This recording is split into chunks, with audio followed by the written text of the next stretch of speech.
I'll take her." The words left Caleb Morgan's mouth before his mind could stop them. The entire crowd turned. Clara Whitmore stood frozen on that platform, her scarred hands gripping each other so tightly her knuckles had gone white. She wasn't crying. She wasn't begging. She was simply enduring the way a woman does when she has her whole life learning that dignity is the only thing no one can auction away. Before we go any further, if this story already has your heart, subscribe to this channel, hit that notification bell, and drop a comment telling me what city you're watching from. I want to see exactly how far this story travels. The morning had started like every other morning in Red Creek, Wyoming, ordinary, unremarkable, and entirely unaware that by noon it would produce a moment nobody in town would forget for the rest of their lives. Caleb Morgan had not come to town for a wife. He had made that decision 5 years ago, standing at a grave on a hillside while the November wind tried to knock him sideways. He had made it again every morning since, climbing out of bed alone, eating alone, riding out alone, and returning to a house that had stopped feeling like a home somewhere around the second winter. He had made it so many times, in fact, that it had stopped feeling like a decision at all. It had simply become the shape of his life. He came to town for flour, salt, wire fencing, and if Haggerty's store still had any left, a new pair of work gloves. That was the full extent of his ambitions for the day. The bride auction was already underway when he tied his horse at the post outside Haggerty's. He could hear the auctioneer's voice carrying down the main street, that practiced boom of a man who had learned to even in the mundane sound significant. Caleb ignored it. He had ignored the last 3 bride auctions and saw no reason to treat this one differently. He bought his flour. He bought his salt. He was examining a coil of wire fencing when Samuel Briggs, who ran the feed store next door and had never in his life managed to mind his own business, leaned over and said, "They've got a strange one up there today, Morgan." "Woman, nobody's moving on, been standing up there, going on 20 minutes. Caleb didn't look up from the wire. "Not my concern." "No," Samuel agreed. "Suppose not." There was a pause. "Just saying. Even Victor Hale passed. And Victor Hale once paid $40 for a mule he didn't need, just because nobody else bid on it." Caleb set down the wire, not because Samuel's words had moved him, but because something in the quality of the silence drifting down from the auction platform had changed. It was the kind of silence that has weight to it, the kind that settles over a crowd, not when something boring is happening, but when something that should bother people is happening. And nobody wants to be the first to admit it bothers them. He told himself he was only walking that direction, because Haggerty's was sold out of gloves, and there was a dry goods store on the other side of the platform. He told himself that for about 30 feet. Then he saw her. Clara Whitmore was not what most men in Red Creek would have called a striking woman.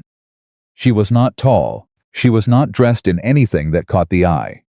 Her hair was the color of autumn before the color fully arrives, a brown that hadn't quite decided what it wanted to be, pulled back with the kind of practical efficiency that said she had more important things to think about than elaborate arrangements.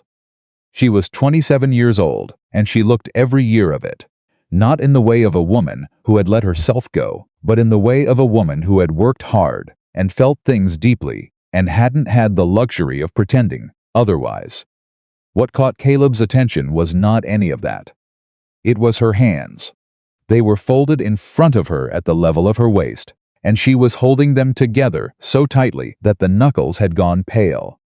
Along the back of her left hand and up toward her wrist, he could see the edge of a burn scar, old, well healed, but visible enough that 2 men standing to Caleb's left were commenting on it in voices. They weren't bothering to lower. And Clara Whitmore was standing absolutely still, her chin level, her eyes fixed on some middle distance that wasn't quite any of the faces watching her, and she was not flinching. That was the part that stopped him cold. Most people, standing on a platform being discussed like livestock, would have done something to manage the moment. Looked at their feet, let tears show, tried to smile in a way that invited sympathy. Clara Whitmore was doing none of those things. She was simply enduring it with a composure so complete it looked almost like armor. And Caleb, who had spent 5 years building his own armor and knew exactly what it cost to maintain it, recognized what he was looking at. Clara Whitmore, the auctioneer was saying, consulting his paper with the mild tone of a man reading a grocery list. 27 years of age, no family connections in the territory. No dowry, no property, previously employed as domestic help in Cheyenne. Currently, what happened to her hand? A man in the crowd called out. The auctioneer paused. Fire, some years back. No lasting impairment to her working ability, I'm told. What about her working ability to be worth looking at? Someone else said, and several men laughed. Clara's folded hands tightened. That was the only thing that moved. Caleb had been called a cold man. He had been called hard. He had been called the lone wolf of the valley by people who thought they were being poetic and were actually just describing what they saw accurately enough. He had not felt uncomplicated righteous anger in a long time. He had thought that particular capacity had died somewhere, alongside everything else, in the autumn of 1879. It had not died. It had simply been waiting for something worth feeling it about. Clara Whitmore, the auctioneer, continued, with the practiced neutrality of a man who had learned not to make eye contact with the merchandise. We'll open at $15, called a heavyset man near the front. Not because he wanted her, Caleb understood immediately. Because he was the kind of man who bids on things he doesn't want, simply to demonstrate that he can. $15, the auctioneer acknowledged. Do I hear 20? Silence, not the polite silence of a crowd considering. The deliberate silence of a crowd that had already decided and was now simply waiting for the formality to conclude. A few men were already turning away. A woman near the general store said something to her companion, and they both laughed quietly. Victor Hale, who was standing at the edge of the crowd in a coat that cost more than most men in Red Creek made in 2 months, had his arms crossed and his expression arranged in the particular configuration of a man who finds something faintly amusing, but beneath genuine attention. $20? The auctioneer tried again. Clara Whitmore looked at the middle distance. Her hands were shaking now, very slightly, barely visible. The kind of trembling that happens when a person has been holding something rigid for so long that the muscles begin to betray them, regardless of how much the mind insists otherwise. Caleb opened his mouth. He had not planned to. He had made no decision. There was no rational thought involved in what happened next, only the sudden absolute clarity of a man who has watched something wrong continue for precisely as long as he can stomach it. I'll take her. The silence that followed was of a completely different quality than the one before. It was the silence of 30 people simultaneously forgetting what they were about to say. The auctioneer blinked. I beg your pardon? I said I'll take her. Caleb had not raised his voice. He didn't need to. 5 years of living alone had stripped away any habit of speaking to be heard over other people. And what remained was a voice that simply said what it meant and waited for the world to catch up. Whatever the bid is, I'll take her. He watched Clara Whitmore finally look directly at something. That something was him. Her expression was not relief. It was not gratitude. It was something much more complicated and much more honest, the expression of a woman who has been surprised in a way she doesn't yet have a category for. Victor Hale uncrossed his arms. Morgan. His voice had that particular quality of a man accustomed to speaking and having people orient toward him like plants toward light. You can't be serious. Caleb looked at him. Did I sound like I was joking? You sound like a man who's been alone too long and is making a decision he'll regret before the week is out. Victor, I've made decisions I regret before. Usually the ones where I let other people talk me out of what I already knew was right. He turned back to the auctioneer. $15, your opening bid. Is there any other bidder? The crowd was very quiet. Going once, the auctioneer said, with the air of a man who is not entirely sure what he is witnessing, but has been paid to conduct the process regardless of its unusual developments. Going twice, silence, sold to Caleb Morgan. Caleb walked toward the platform. He was aware of the crowd's attention, the way you're aware of wind present, pushing, something to move through rather than stop for. He climbed the 2 steps to the platform and stopped in front of Clara Whitmore. Up close, she was even stiller than she'd appeared from a distance. The composure he had noticed from 30 feet away was, he realized, something she had been maintaining at considerable personal cost. Her eyes were dark brown and very direct, and there was absolutely nothing soft or yielding in them, which was the first thing that made him think she might actually survive what came next. "My name is Caleb Morgan," he said. "I have a ranch about 8 miles northeast. It's in fair condition. I'm not much for company, but I'm not cruel, and I'll tell you honestly what I expect and what I can offer. After that, what you decide to do is your business." Clara looked at him for a moment that stretched long enough for him to notice she was taking his measure with an efficiency that suggested she had been evaluating men's intentions her entire life and had gotten very good at it. "What do you expect?" she said. Her voice was quieter than he'd anticipated. Not soft quiet. Like a person who had learned to conserve energy for things that mattered. "Work," he said. "The ranch has been running short-handed. I expect a woman who can hold up her end of things. Cook, clean, tend the kitchen garden, help with the smaller stock when needed. I don't expect anything." He paused, choosing words with more care than he usually bothered with. "I don't expect anything that isn't agreed to freely." Something shifted in her expression. It was subtle enough that he might have missed it, if he hadn't been watching carefully. A slight relaxation around her eyes, not relief exactly. More like the recalibration of someone who had been braced for one thing and encountered another. "What can you offer?" she asked. "A room of your own. 3 meals. Wages if you want them, or savings held for you if that's more useful. Safety."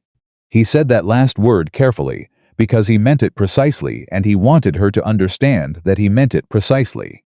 "Nobody on my land will treat you the way this crowd just did. I can promise you that." Clara Whitmore was quiet for 5 full seconds. Caleb counted them. "All right," she said, "that was all. Not thank you, not relief spilling over into words. Just a direct acceptance from a woman who had been through enough that she had learned to separate what was real from what was performance, and had no interest in the latter." They walked off the platform together, not touching, not speaking, while the crowd parted around them and then closed behind them the way water closes after a stone. Victor Hale's voice followed them. "You'll regret this, Morgan." "Mark me." Caleb didn't look back, already noted Victor. "Thank you for the input." The ride out to the ranch took the better part of 2 hours. Clara sat behind him. On the horse he hadn't brought the wagon, a fact he now recognized as a significant oversight with her single bag tied to the saddle. She didn't make unnecessary conversation. She didn't fill the silence with nervous chatter. She held herself with the careful balance of a woman who was accustomed to being in proximity to people who had not necessarily proven themselves trustworthy yet. And Caleb found he appreciated the honesty of that more than any amount of gracious small talk would have provided. "About halfway through the ride," she said, "the scar. You didn't ask about it. Didn't figure it was my business unless you made it my business." A pause. "Most people ask immediately. Most people," Caleb said, "are curious about things that aren't their concern. I've got enough things that are my concern without adding to the list." She was quiet for a while after that. Then it was a fire. "When I was 19, the family I worked for their barn caught. I went in for the children." She said it the way you say something you have said many times before, with the flat tone of a story that has been reduced to its most essential facts through repetition. "The children got out. I got this." A pause. "People seem to think that changes something about what I'm worth. I've never been able to work out exactly what." Caleb said nothing for a moment. The horse's hooves made their steady rhythm against the packed earth of the road. "People," he said finally, "decide things about other people and then spend the rest of their lives finding evidence to support what they decided. It's got nothing to do with the person they're deciding about. Clara said nothing, but he felt, very slightly, the tension in her posture change. When they arrived at the ranch, Caleb watched her take it in. He watched her see the fences that needed repair, the kitchen garden that had gone to seed in 2 seasons of neglect, the porch boards that had warped from 3 winters of rain, getting under them. He watched her see all of that and say nothing about it. Then she said the garden can be recovered. The soil looks good. That was when Caleb understood that whatever else Clara Whitmore was, she was not a woman who wasted time on what couldn't be changed. He showed her the house. He showed her the room that would be hers. A back bedroom that had been used for storage, which he had cleared out 2 weeks ago when his father had mentioned the auctions. "We're coming," and Caleb had said, firmly and without room for discussion, that he was not interested, and his father had said nothing, but had given him the particular look that fathers who know their children very well deploy in moments like that. The room was plain, clean. There was a bed, a washstand, a small window facing east. Clara set her bag down and looked around. "It's fine," she said. "It's not much," Caleb said. "It has a door that closes." She looked at him directly. "That's more than I've had in 3 years." He left her to settle in and went back out to the work that never stopped waiting. Because work was the one thing in his life that had remained constant and reliable, and entirely free of the complications that people brought with them. He worked until the light failed, and when he came back to the house, there was a lamp lit in the kitchen and a smell coming from the stove that stopped him at the door. He hadn't smelled a meal cooking in this kitchen in 5 years. He stood there for a moment longer than he needed to. Clara was at the stove with her back to him, stirring something in a pot with the focused economy of a woman who has cooked in enough different kitchens to do it efficiently anywhere. She had found whatever was in his pantry, which he knew objectively was not much, and done something with it that smelled like an actual meal rather than the functional sustenance he had been preparing for himself since long. Enough ago that he had stopped noticing the difference. "You didn't have to," he started. "I cook," she said, without turning around. "It's what I do. Sit down." He sat down. It was the first time in longer than he could immediately calculate that someone had told him to sit down at his own table, and he had done it without argument. The meal was simple salt pork, beans, cornbread she had somehow produced in the time he'd been outside, and a pot of coffee that was considerably stronger than the watery approximation he usually made for himself. It was not extraordinary food. It was the kind of food made by a person who understood that adequate, consistent, and reliable is worth more than occasional brilliance. They ate in silence, not uncomfortable silence, something else. The silence of 2 people who have not yet established the vocabulary of each other's company, and are being careful about it. Like the first night in a new territory, when you make your camp and tend your fire, and stay alert without being afraid. After a while, Clara said, "Your father's name is Samuel. He was at the auction." Caleb looked up. "He watched the whole thing," she said. "He didn't bid, but he watched, and, when you spoke, she paused, and something that might have been the beginning of a small smile moved at the corner of her mouth before it decided not to arrive.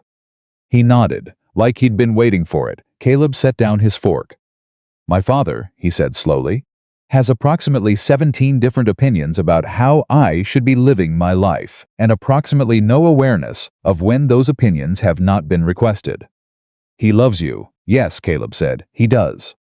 "Which he believes entitles him to an unlimited number of observations about my choices." Clara looked at him steadily. "That's not the worst problem to have." He looked at her. She looked back. Neither of them said anything for a moment. "No," he said finally, "I suppose it isn't." The next morning, Caleb rose before dawn, as he always did, and went out to begin the day's work. When he came back to the house at mid-morning for the water jug he'd forgotten, Clara was in the kitchen garden. She had been there for at least 2 hours, by the look of the work already done. She had cleared the weeds from the near quarter of the plot, turned the soil at the edge of the herb section, and found he had no idea how the old iron markers his wife had used to label the rows, which he had been certain were lost years ago. She was on her knees in the dirt, working with her bare hands, the left one, with its scarred back, moving exactly as easily and efficiently as the right. Her hair had come loose on one side. Her dress was already dirty at the knees and elbows. She looked up when he stopped. "The rosemary survived," she said. "It's overgrown, but it's alive. I'm going to cut it back and let it recover. The rest of the herbs, I think there's thyme in there somewhere. It's hard to tell yet." Caleb looked at the garden that he had not looked at, genuinely looked at, in years. "My wife planted those," he said. The words came out before he'd thought about whether to say them. They had a sound he wasn't used to, present tense, not past, which was wrong, but somehow the garden made it wrong, in a way that didn't cut the way it usually did. Clara sat back on her heels. "I know," she said quietly. "I can tell." "How?" "Because whoever planted it knew what they were doing. The layout, the spacing, it's thoughtful." She understood plants. She looked back at the ground. "I'll take care of it. I won't change anything she planned. Only bring it back to what it was supposed to be." Caleb stood there. He had no idea what to say to that. He picked up his water jug and went back to work. By the end of the first week, a pattern had established itself without either of them designing it. Caleb rose early and worked the land and the cattle. Clara maintained the house and garden, and quietly began addressing the dozen small repairs that had accumulated in years of a man living alone with priorities elsewhere. The warped porch board, the kitchen window that hadn't shut properly since the summer before last, the hinge on the barn door that complained loudly every time it moved, which Caleb had been ignoring for so long that he had stopped hearing it. On the 7th evening, he came in to find her at the kitchen table, with a needle and thread, mending the hem of her second dress she had, as far as he could tell, exactly two, with the small concentrated focus of a woman making the most of what she had. He stood in the doorway. "You need more clothes," he said. She looked up. "These are fine." "They're not fine. You've been wearing the same two things all week." "Mr. Morgan." Caleb.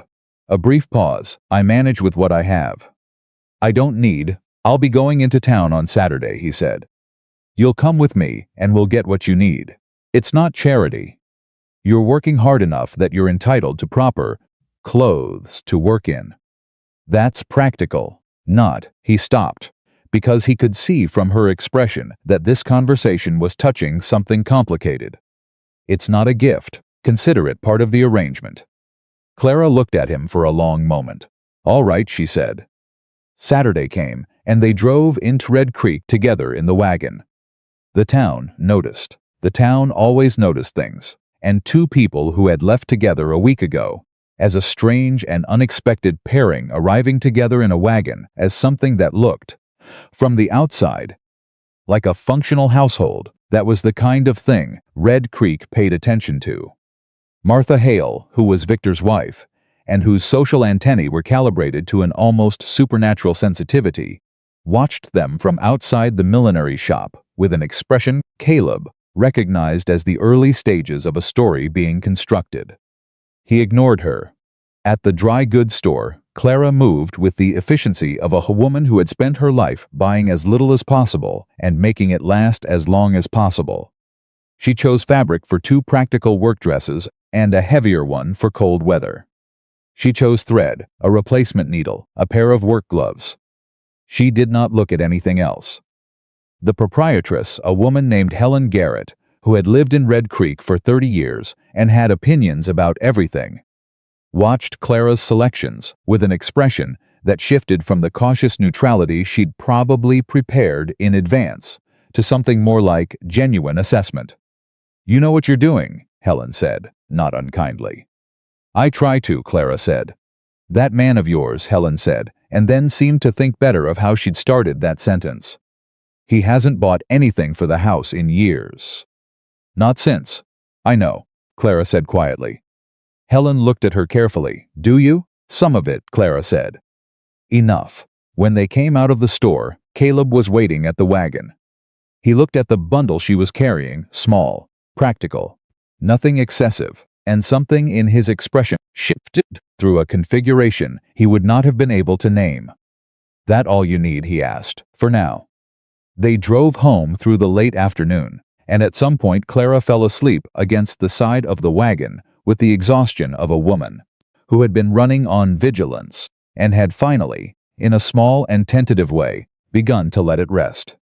Caleb drove and said nothing, but he was aware, in the particular way that a man who has been very alone for a very long time becomes aware of presence, that the seat beside him was no longer empty.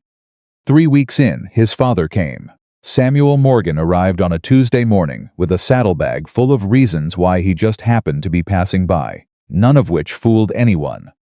He was 62 years old and still sat a horse, like a man 20 years younger. And he had the kind of face that showed every year of a life lived outdoors, and the kind of eyes that showed a man who paid attention to people. Clara offered him coffee. He accepted it. He sat at the kitchen table and talked about the price of feed and the weather coming in from the northwest and the Ferguson boy getting married, and all the while he was watching Clara move around the kitchen with the focused peripheral attention of a man who came here specifically to watch Clara move around the kitchen. When she went out to the garden to check the watering, Samuel looked at Caleb. "She's something," he said. "She works hard," Caleb said. "That's not what I said." Caleb refilled his own coffee. "I know what you said. She's good for this place." "Already. I can see it, Dad. I'm not saying anything you don't already know." "You're saying approximately 17 things I know, in addition to implications I could do without." Samuel wrapped both hands around his coffee cup and looked at his son with the expression of a man choosing his next words more carefully than usual. "I'm going to say one thing," he said, "and then I'll let it alone." Caleb looked at him. "One thing. She's carrying something heavy.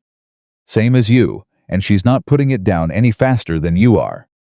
But I want you to notice," he paused, "she's not using it as a wall. She's not keeping people out with it. And that took something. Something I'm not sure you understand yet, because you've been using yours as a wall for 5 years." Caleb said nothing. Samuel finished his coffee and stood up. "Good coffee," he said. "You teach her to make it that strong, or she came that way." "She came that way. Good." He picked up his hat. "Good." That night, after his father had ridden back toward town, Caleb sat on the porch in the cooling dark. The lamp was lit inside. Through the window, he could hear the small sounds of Clara doing the last things before bed. The sound of the kettle being moved, the sound of a chair being pushed back, the sound of a house being inhabited. He had forgotten what that sounded like. He sat with it for a long time. Inside, Clara paused at the window and looked at him just for a moment, just a glance, from someone who had spent a long time watching people, because watching was how you learned things that speaking didn't tell you. What she saw was a man sitting with something heavy in both hands, in the particular posture of someone who is beginning to wonder, for the first time in a long time, whether it might be possible to set it down. She didn't say anything. She went to bed, but she lay there in the dark for a while, with her eyes open, thinking about the way he had said, without inflection, that his wife had planted the garden, and the way the words had looked coming out of him, and the fact that a man who claimed he wanted to be alone had driven into town and bought her clothes without being asked. She was not a woman given to fast conclusions. She had learned that fast conclusions were usually just hopes dressed up as certainty, and hope had cost her enough, over the years, that she had gotten careful with it.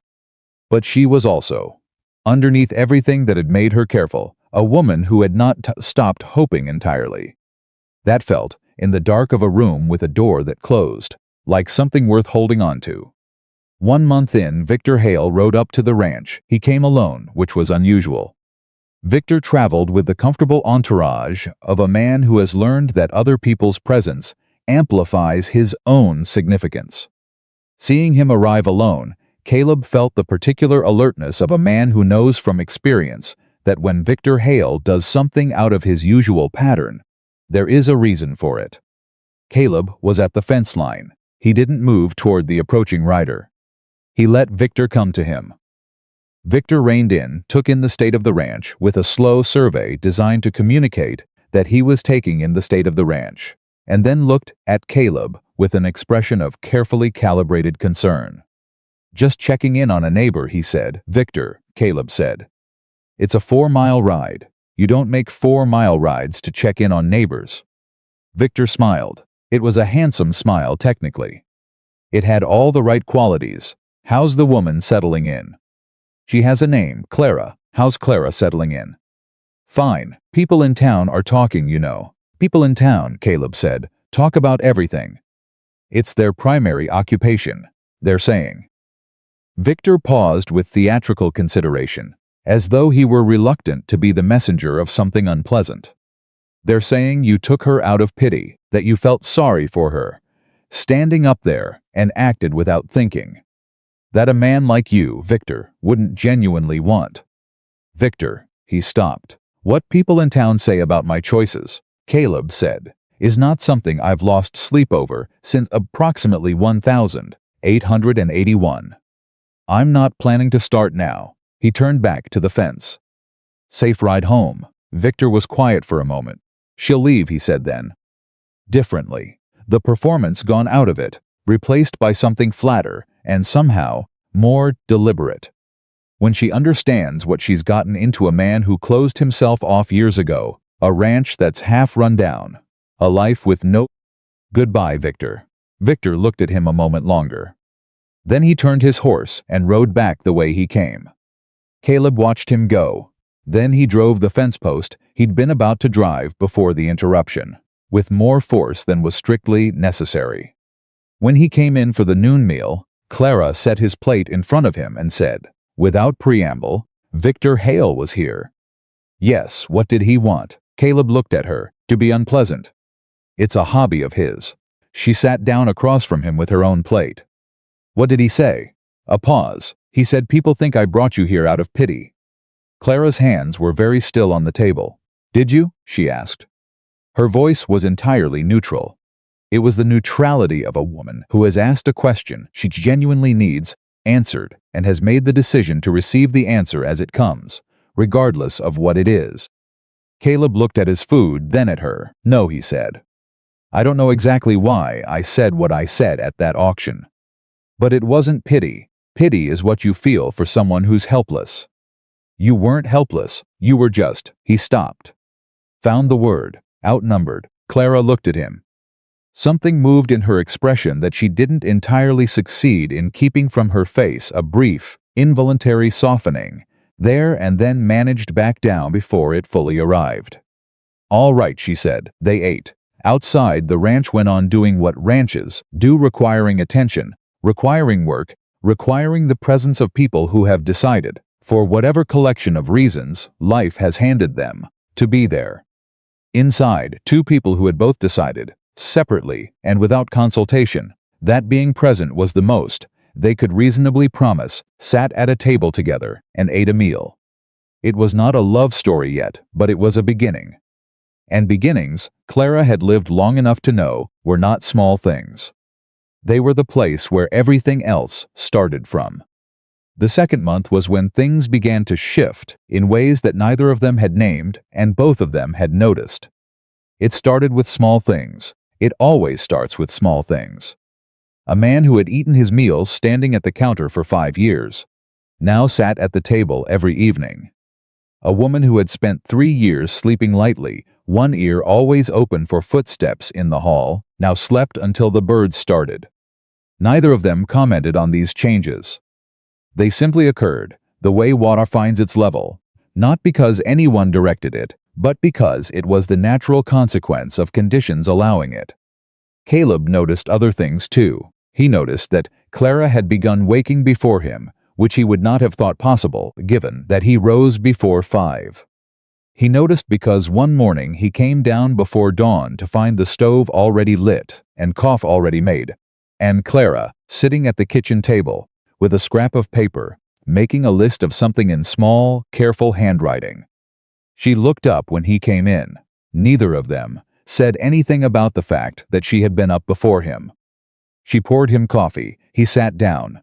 They drank it in the half-dark before the day required them to begin it. He found he looked forward to those mornings. That was the first thing he admitted to himself.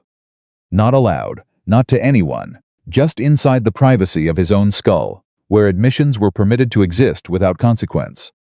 The second thing he admitted was harder. He had started paying attention to when she was in the room. Not watching her, not in any way that was uncomfortable or strange. Simply aware. The way you become aware of the fire in the hearth when you've been cold long enough. Not because it demands your attention, but because warmth, once present, is impossible to be fully indifferent to. Clara, for her part, was navigating her own complicated territory. She had been careful, so carefully careful, not to want anything from this arrangement that wasn't explicitly included in its terms. A room, safety, work. Those were the words of the original agreement, and she had spent a month policing her own expectations with the discipline of a woman who had learned that wanting more than what was offered was the fastest road to a specific kind of grief. But Caleb Morgan kept doing things that were not in the original agreement. He fixed the chair in her room that wobbled, without being asked. He brought back a bolt of better quality fabric from a supply run, set it on the kitchen table, and said only, Helen Garrett said, this would wear better, and then went back outside before she could figure out how to respond. He started leaving his finished coffee cup on the counter instead of the table because he had noticed, without mentioning he'd noticed, that the table cup left a ring on the wood that she then had to clean. These were small things. Clara told herself repeatedly that they were small things. She told herself this with the focused intensity of a woman who knows that small things are exactly how the large ones begin. It was on a Wednesday evening, 6 weeks in, that the first real rupture happened. Caleb came in late from the south pasture, too late, well past dark, and when he sat down at the table, Clara set his plate in front of him, and he looked at it for a long moment without picking up his fork. The south fence is down, he said. How much of it? Enough. He picked up his fork, set it down again. Lost 4 cattle, maybe 5. Tracks go east toward Hale's land. Clara sat down across from him. Can you get them back? If they're on Hale's land, I'd need to go through him. His jaw was very tight. Which is not a conversation I'm eager to have. Because of what he said. It wasn't a question. Caleb looked at her. She looked back. They had developed in 6 weeks a vocabulary of direct glances that said things neither of them was quite ready to say in full sentences. Among other reasons, he said. What other reasons? A pause. Long enough that she thought he might not answer. Victor Hale was interested in this ranch, Caleb said finally, in the flat tone of someone reporting facts, stripped of everything except their outline. 2 years ago, he made an offer. I turned it down. He's made it clear since then that he considers that a temporary situation rather than a permanent one. Clara absorbed this. So he's not just a man with opinions about me. He's a man with interest in what you have. He's a man who believes things have a natural order. That land should accumulate toward people who already have it. Caleb finally picked up his fork and ate something, not because he was hungry, but because he had learned that the body needs to be maintained regardless of what the mind is doing. He doesn't think much of people who don't fit that order. Women with scars and no dowry, men who won't sell. Clara was quiet for a moment. The cattle, she said. Go get them. He looked at her. Don't let him have them, she said. Her voice was quiet, but there was something underneath the quietness that was not soft at all. Don't give him the satisfaction of thinking a downed fence is enough to take something from you. Ride out there tomorrow and tell him you're collecting what's yours, and if he argues, remind him that a man's cattle on another man's land is theft, and you know the sheriff well enough to say so. Caleb looked at her for a long moment. You don't know Hale, he said. No, she said, but I know men like him. I have my whole life. They count on people deciding the fight isn't worth it. The moment you decide it is, they recalculate. She met his gaze directly. Go get your cattle, Caleb, he went. The next morning, he rode out to the Hale ranch before 8 o'clock and came back before noon, With 4 cattle, one had indeed gone somewhere other than Hale's land, and would be found 3 days later in a ravine. Alive but thin, and the contained expression of a man who has had a conversation he did not enjoy and handled it well regardless. He didn't tell Clara the details of what was said. But he came in for the noon meal and sat down and said, "You were right," with the directness of a man who is not accustomed to saying those words and has decided to say them anyway. Clara put his food in front of him and said, "I know." He almost smiled. It was very nearly a smile. She turned back to the stove before she could examine her own expression too carefully. The 4th Saturday of the month, Samuel Morgan came again. He came ostensibly with a piece of farming equipment he'd said he was lending Caleb, which was accurate in that the equipment existed and was lent, but was not the primary reason for the visit, which everyone, including the equipment, understood. He arrived in time for the noon meal and stayed until late afternoon, and during those hours Clara watched something happen that she suspected was significant. Samuel talked to her, not the polite surface conversation of a man being careful around an uncertain quantity. He talked to her the way a person talks to someone they are genuinely interested in. He asked about her experience in Cheyenne, what work she had done, what she had liked about it. He asked about the garden, how she'd found the rosemary, whether she thought the west side would take beans or needed a different crop. He asked, with the directness of an old man who has decided life is too short for circling the point, whether she was all right. All right how? She asked. In general. He wrapped his hands around his coffee cup. This is a hard place to land. He's a hard man to live with. I say that with more love than criticism, but I say it truthfully. Clara looked at him carefully. He's not hard to live with, she said. He's careful. There's a difference. Samuel looked at her for a long moment. Yes, he said slowly. There is. He keeps his word, she said. He's fair. He's honest about what he thinks, which is more than most people manage. She paused. He's lonely in a way he doesn't know how to name, but he's not unkind. And the loneliness is, she stopped. Is what? Samuel asked quietly. Familiar, she said. The word landed in the room and stayed there. Samuel Morgan nodded, once slowly, with the expression of a man who has just heard something that confirms something he needed confirmed. After Samuel left, Caleb came in to find Clara washing the coffee cups in the basin, and there was something in the set of her shoulders that looked like a woman who had said more than she'd planned to, and was now reviewing the consequences. He likes you, Caleb said. He loves you, she said, without turning around. He's watching out for you. That's what the visits are. I know what the visits are. She dried the cup, set it on the shelf. Did he tell you what he told me? Caleb asked. 2 years ago, when he first started suggesting I should consider, he stopped. Started again, when he first said I'd been alone long enough. Clara turned. No, what did he say? Caleb leaned against the doorframe. He was quiet long enough that she thought he'd decided not to answer. Then he said, your mother's absence doesn't mean the house should be empty. It means the house is waiting. Clara looked at him. The afternoon light was coming through the kitchen window at an angle, and Caleb was standing in the doorway with the particular stillness of a man who has said something that cost him something to say, and is now determining whether it was worth the cost. That's a wise thing, Clara said carefully. It made me furious when he said it. What does it make you now? A long pause. Less furious, he said. That was all. He went back outside. Clara stood at the kitchen sink for a moment longer than the task required. Less furious, she thought.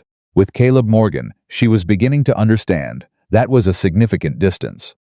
The crisis came in the 7th week, and it came in the way that crises often do, through a door Clara had not thought to watch.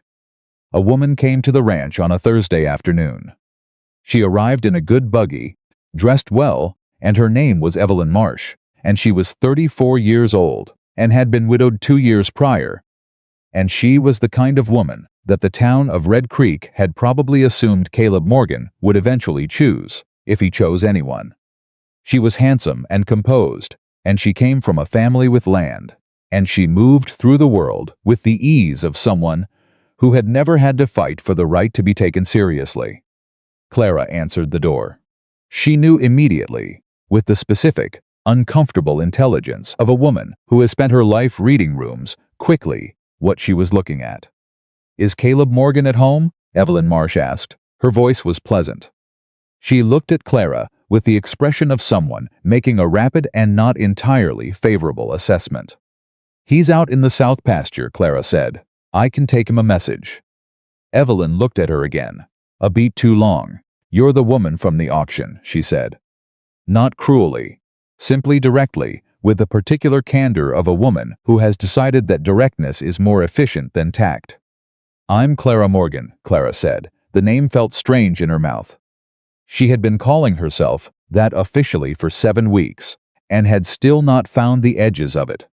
"Yes," Evelyn absorbed this. "I see. Another beat." "Will you tell him Evelyn Marsh called? We're old acquaintances. I heard he was that there had been changes at the ranch." She smiled. "I wanted to see how he was getting on." "I'll tell him," Clara said. She told him. She told him that evening, matter-of-factly, the way she delivered information, flat and complete, without editorializing. "Evelyn Marsh came by. She says you're old acquaintances. She wanted to see how you were getting on." Caleb's expression did something she couldn't entirely read. "Did she?" "She said she heard there had been changes at the ranch." He was quiet. "That's all she said?" he asked. "That's all she said to me." There was a quality to those last 2 words, not accusatory, simply precise, that he heard correctly, because he looked at her. "She and I grew up in the same part of the valley. Her husband and I worked the same drives years back. Since he died, he stopped. There were conversations. After her husband passed. About whether it made sense, given both our situations, to consider." "You don't have to explain this to me," Clara said. "I'm explaining it because I think you should know it." She looked at him. He looked back. "We didn't arrive at anything," he said. "Because I wasn't." The pause was brief but complete. "I wasn't ready for anything. And then my father started talking about the auctions and I said no, and then somehow I said yes at the wrong moment, and here we are." Clara was very still. "Here we are," she said. "Yes.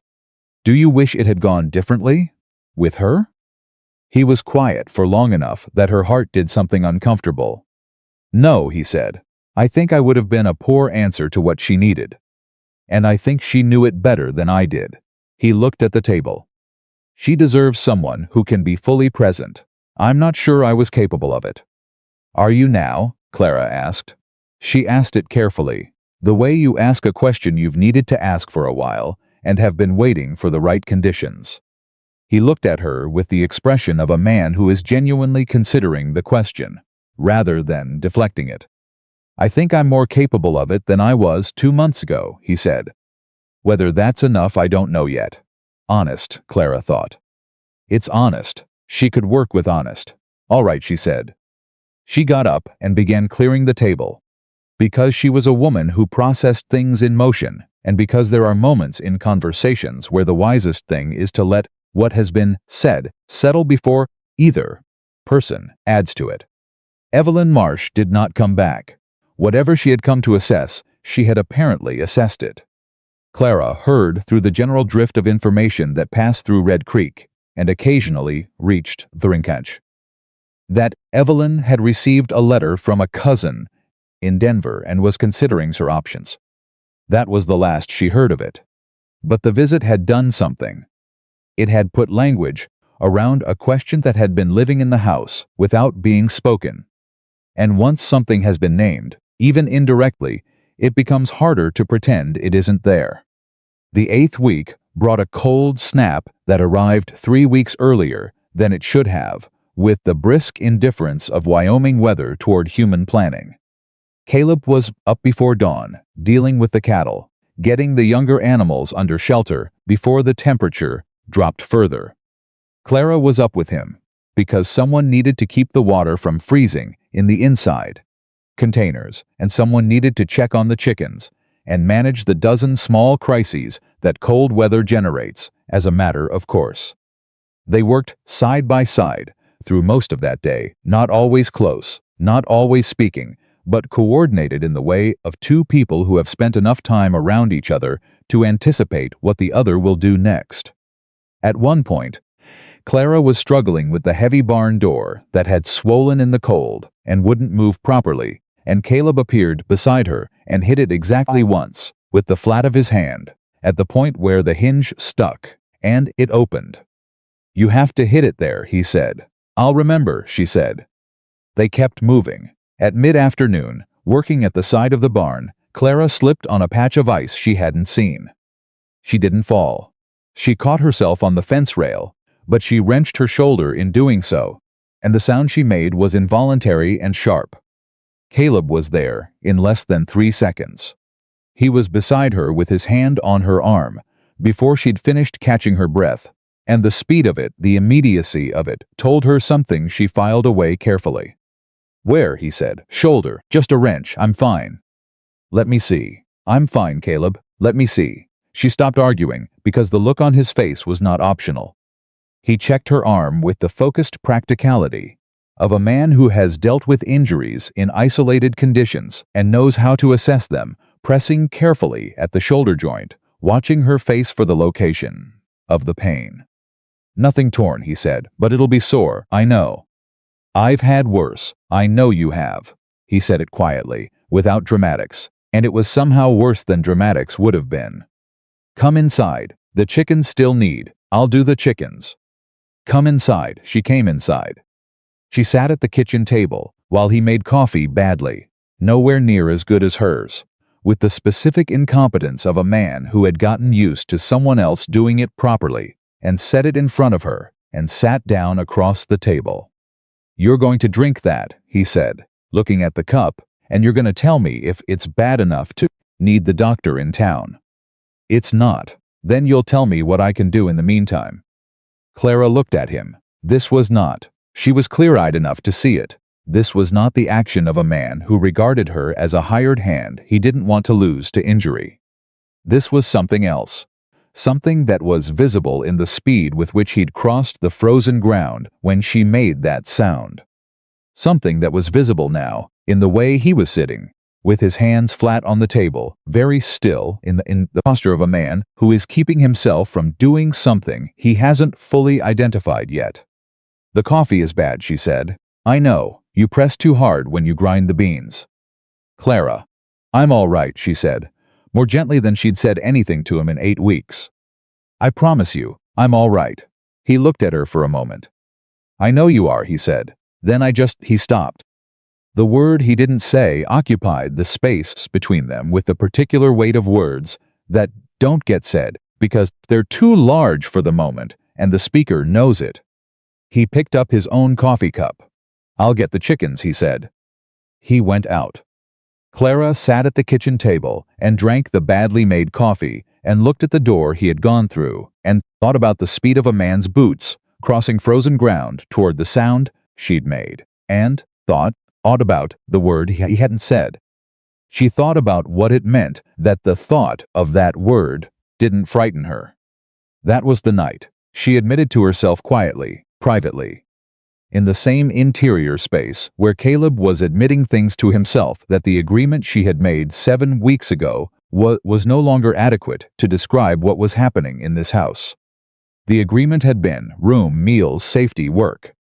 That was what had been spoken. That was on the surface. Underneath the surface, something else was building. Carefully, quietly, without announcement or permission from either party. It was building the way things build, between two people who have both been hurt enough to be cautious, both been alone enough to be grateful, and both had enough good sense to know that what you've been given is something you don't take for granted. Clara finished the bad coffee. She got up, washed the cups, banked the stove for the night. She stood at the kitchen window and watched the lamp in the barn. Caleb dealing with the chickens she was supposed to have dealt with, and she thought about 8 weeks of small things accumulating into something she didn't have a name for yet. She thought about the fact that she didn't need a name for it yet. What she needed was to not waste it. When Caleb came back in, stamping cold from his boots, she was already at the bottom of the stairs. "The shoulder," he said. Take something for it. I will.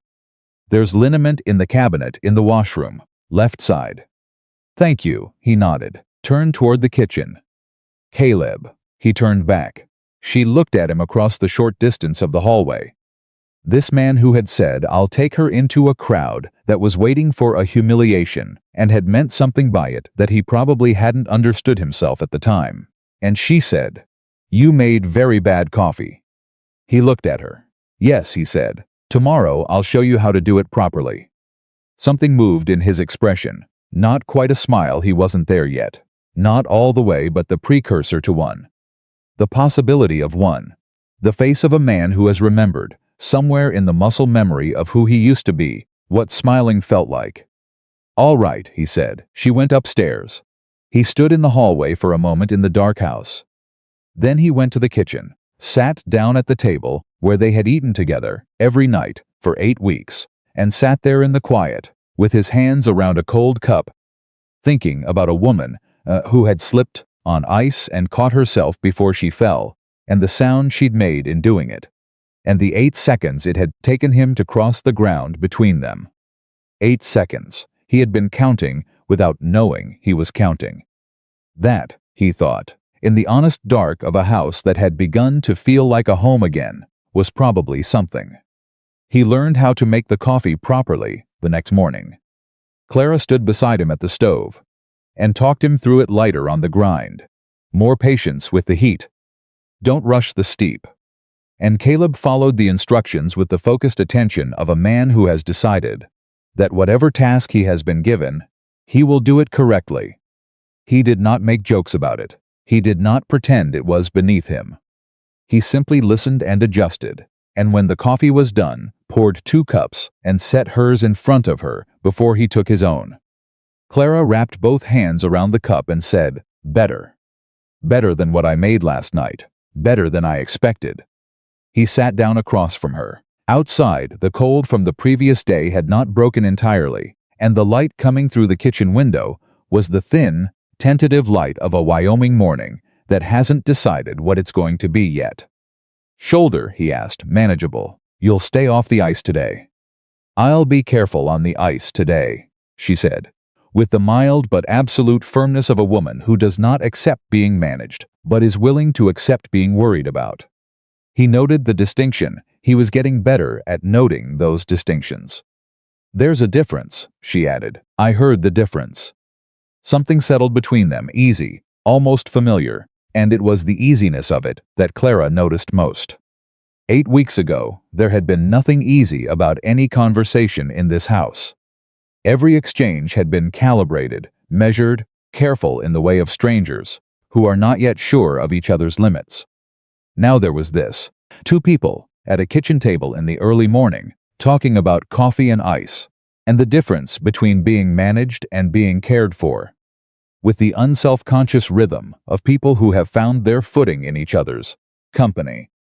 She noticed it. She did not say it. But she noticed it the way you notice a change in temperature, not dramatically, but certainly in your whole body at once. The shoulder kept her slower than usual for 2 days, which was 2 days more than she would have preferred. On the second afternoon, she was sitting at the kitchen table, resting under explicit protest, when Samuel Morgan arrived unannounced, which was his standard method of arrival, because he had long ago concluded that announcing himself gave people time to prepare versions of themselves. He wasn't interested in meeting. He took one look at her and said, "What happened?" "Ice," she said. "It's fine. Does it look fine to you?" Caleb said from the doorway, appearing with the timing of a man who had been expecting exactly this question. "It looks like a woman who was told to rest and is sitting at a table making lists," Samuel said, with the accuracy of a man who had raised a stubborn child and therefore recognized the behavior in its various forms. Clara looked down at her list. "The spring planting order needs to be placed before January." "If we don't get the seed order in by Clara," Samuel sat down. "The seeds will wait. They won't, actually. Last year's late order meant she does this," Caleb said to his father, with a quality in his voice that was not quite exasperated and was not quite fond, and was, in fact, precisely both, which was why Samuel heard it, and looked at his son quickly, and then looked away, just as quickly, wearing the expression of a man who has just confirmed something he suspected. "What does she do?" Samuel asked, keeping his face entirely neutral.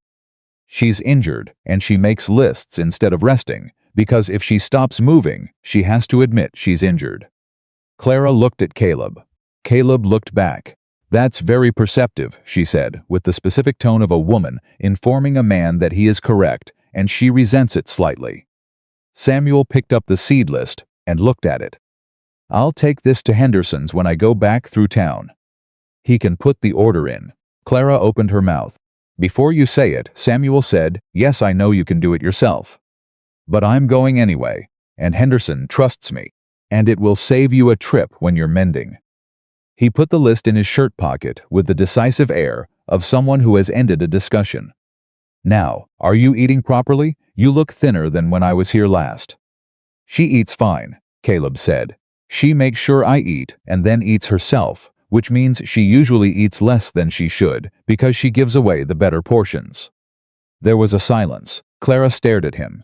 The precision of what he'd just said, the fact that he had noticed not just that she ate, but how she ate, and the specific pattern of it.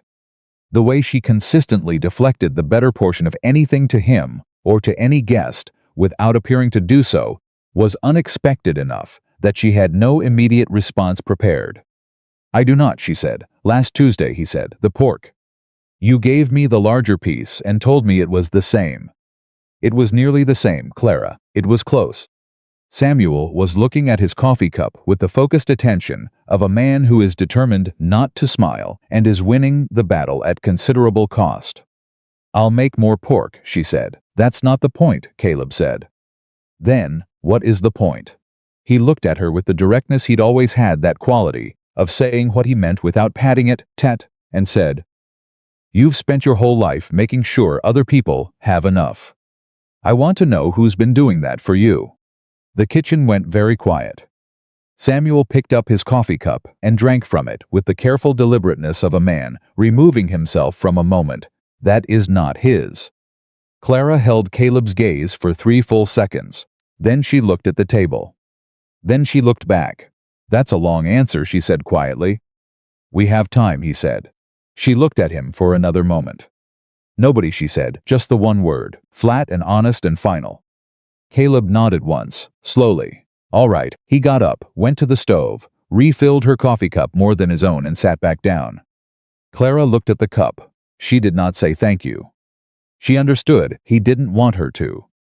She simply put her hands around it, and the gesture said what the words would have been inadequate for anyway.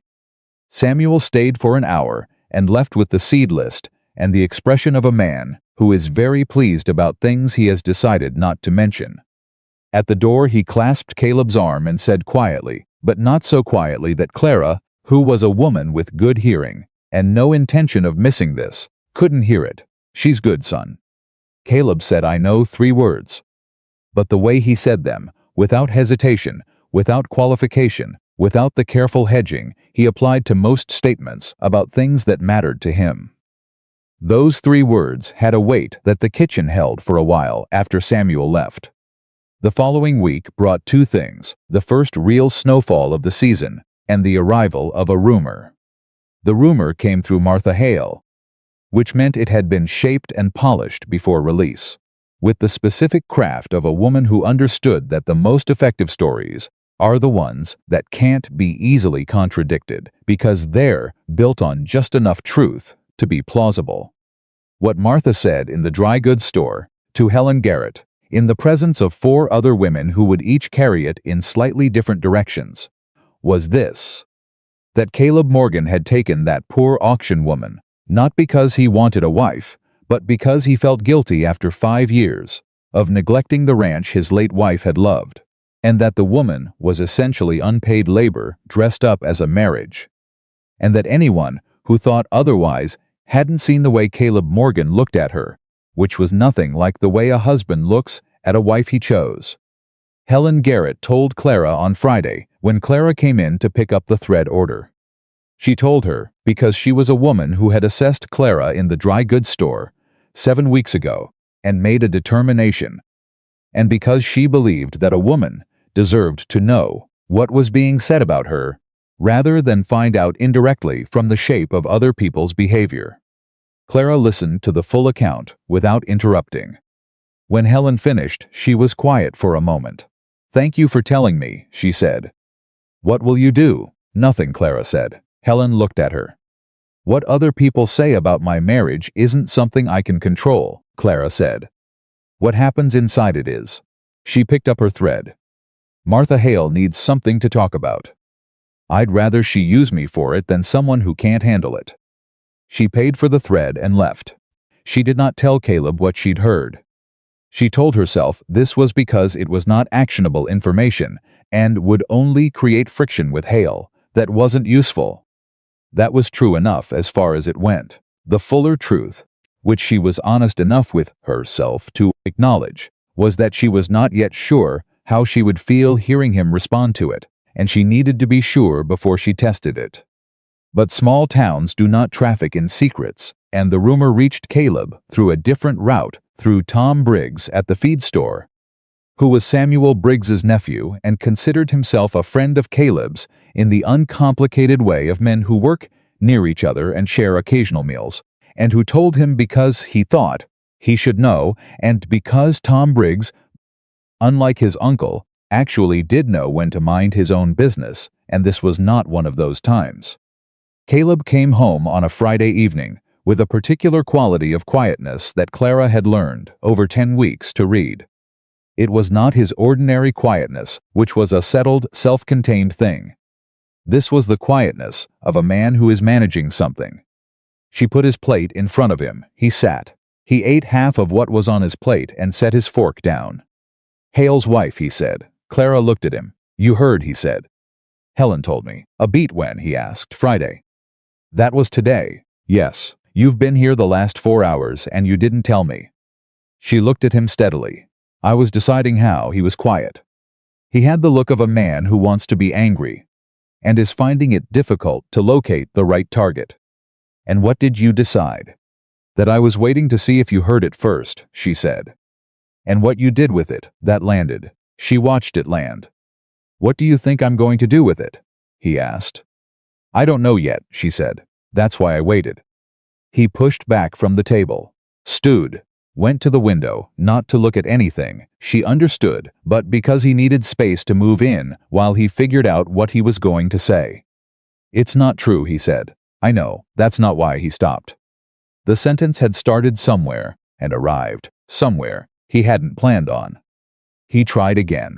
"I don't want you thinking it's true." "I don't think it's true, Caleb." "Then why didn't you?" He turned. "Why didn't you say something when you heard it? If you didn't believe it, you could have just told me and we could have." "Because," she said, patient and direct in equal measure, "it was the first time someone put that question into a sentence, and I wanted to sit with it for a while before I handed it to you." She paused. "I wanted to know how I felt about it, before I had to think about how you felt about it." He looked at her. "How did you feel about it?" he asked, and the question was quieter than the ones before it. She met his gaze. "I felt like someone had taken something that was mine and made it ugly to look at. And I felt angry, and then I felt clear." She kept her eyes on his face. "I've been treated as less than what I am my entire life. Martha Hale, saying it from a dry goods store, doesn't change what's true. What's true is what happens in this house." The room was very still. Caleb looked at her for a long moment with an expression that was doing several things at once, all of them complicated, all of them honest. "What happens in this house?" he said slowly, as if testing the weight of the phrase. "Yes, and what do you think that is?" It was the most direct question he had ever asked her. She felt it land with the clarity of something that has been building toward this for 10 weeks and has finally arrived.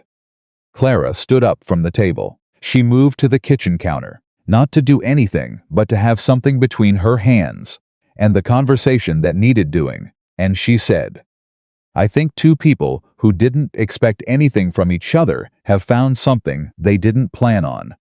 I think you're a better man than you've been giving yourself credit for. And I think," she stopped, started again. I think you're afraid that believing that will cost you something. Caleb said nothing.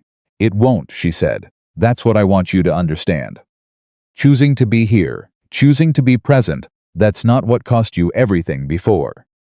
You know that. You've known it for a while. You're just not ready to say it yet.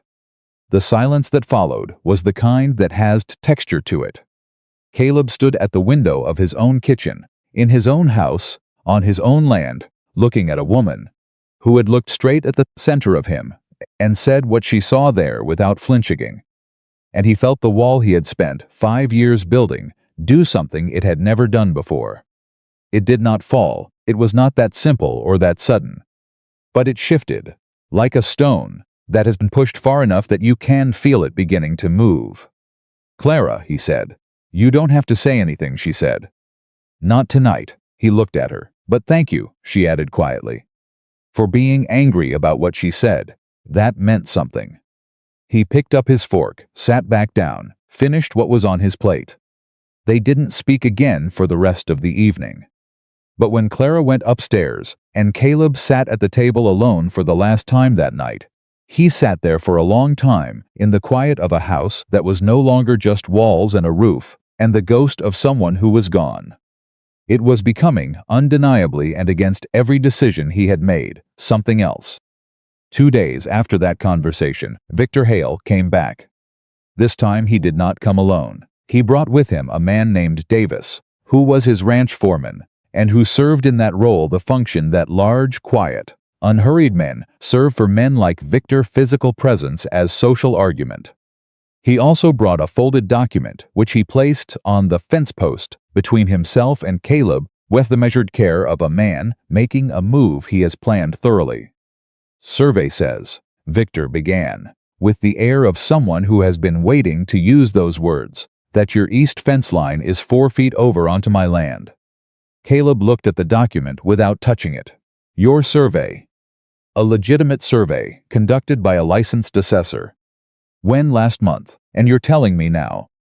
I'm telling you at what I consider a reasonable time, giving you notice before I take the matter to the land office.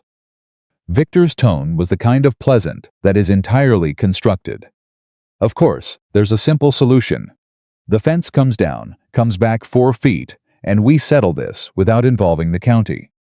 Caleb picked up the document, read it, folded it, placed it back on the fence post. I'll have my own assessment done, he said, and I'll review the original land grant. Which I have. That's your right, Victor said. Of course. I'd simply say that this kind of dispute can get expensive. Legal fees. Time. If you're stretched, and I imagine with recent changes to your household, things are stretched, it might be worth considering a straightforward arrangement. He paused. I've made offers before. They stand. There it was. Under the survey, under the fence line argument, under every visit and every comment, the same thing that had always been there. Caleb's land, Victor's interest in it.